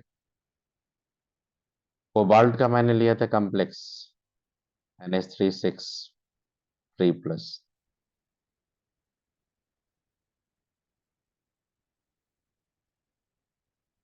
फिर मैंने रोडियम का लिया था, NH3 6 3+। फिर इरिडियम का लिया था। बताओ मैंने बोला था top to bottom, Z effective क्या होता? मैंने जेड इफेक्टिव 3D सीरीज से ज्यादा 4D का लिया था, 4D से ज्यादा किसका लिया था? 5D का। जो कि डी और वाइटल में क्या बोला था मैंने आपको? पोस्ट लिंगुलिटी 4D, और उसका क्या होता है बताइए? 5D। डेल नॉट जाएंगे तो 3D से ज्यादा किसका होता है? 4D का। 4D से ज्यादा किसका होता है? 5D का। मैंने रीजन भी बताया था जेड इफेक्टिव के बेसिस पे। तो बताइए स्टेबिलिटी किसका बेटा ज्यादा लोगे? T2 T2। तो किसी भी ग्रुप में जाएंगे, हैवियर कंटेनर जो होता है, हैवियर कंटेनर जो नीचे रहता है उसका कॉम्प्लेक्स क्या होता है? ज्यादा स्टेबल या less stable compare to the earlier member? नीचे जितना होगा ना उतना ज्यादा स्टेबल कॉम्प्लेक्स होता है, जो कि जेड इफेक्टिव ज्यादा होता है। याद रखेंगे। और भी फैक्टर है, टाइम लगेगा थोड़ा इसको समझाने में, क्योंकि काइनेटिक फैक्टर भी है और हॉरिजॉन्टल डिस्टॉर्शन है, तो थोड़ा हाफ एन आवर और लगेगा आपको। ये नेक्स्ट ऑफलाइन क्लास में इसको कंप्लीट करके डीएनए आपको स्टार्ट कर देंगे, ठीक है? अच्छा, और फिर उसके बाद आप देखते हैं डीएनए ब्लॉक आपका एक क्लास वो लेंगे, एक क्लास आपका फिर सैटरडे लेंगे, आपका डीएनए कंप्लीट कर दूंगा। तो मतलब आपका जो सिलेबस है जेई मेन का, वो इधर का पार्ट कंप्लीट हो जाएगा, पी ब्लॉक बचेगा वो मैं आपको बाद में कर दूंगा उसके बाद। ठीक है, करें क्लास को एंड कर देते हैं, नेक्स्ट डे बता देंगे। और इस पे कुछ आइडिया लग रहा है स्टेबिलिटी पे कैसे हम लोग वर्क कर रहे हैं, ये बताइएगा। Yes sir. Yes sir. लड़ने दीजिए यहाँ पे, क्योंकि टाइम लगेगा थोड़ा इस पे, क्योंकि क्लास को आगे करने से कुछ फायदा नहीं होगा। नेक्स्ट क्लास में उसको खत्म करके डी ब्लॉक को एंटर कर देंगे। चलिए नेक्स्ट क्लास हम लोग देखते हैं।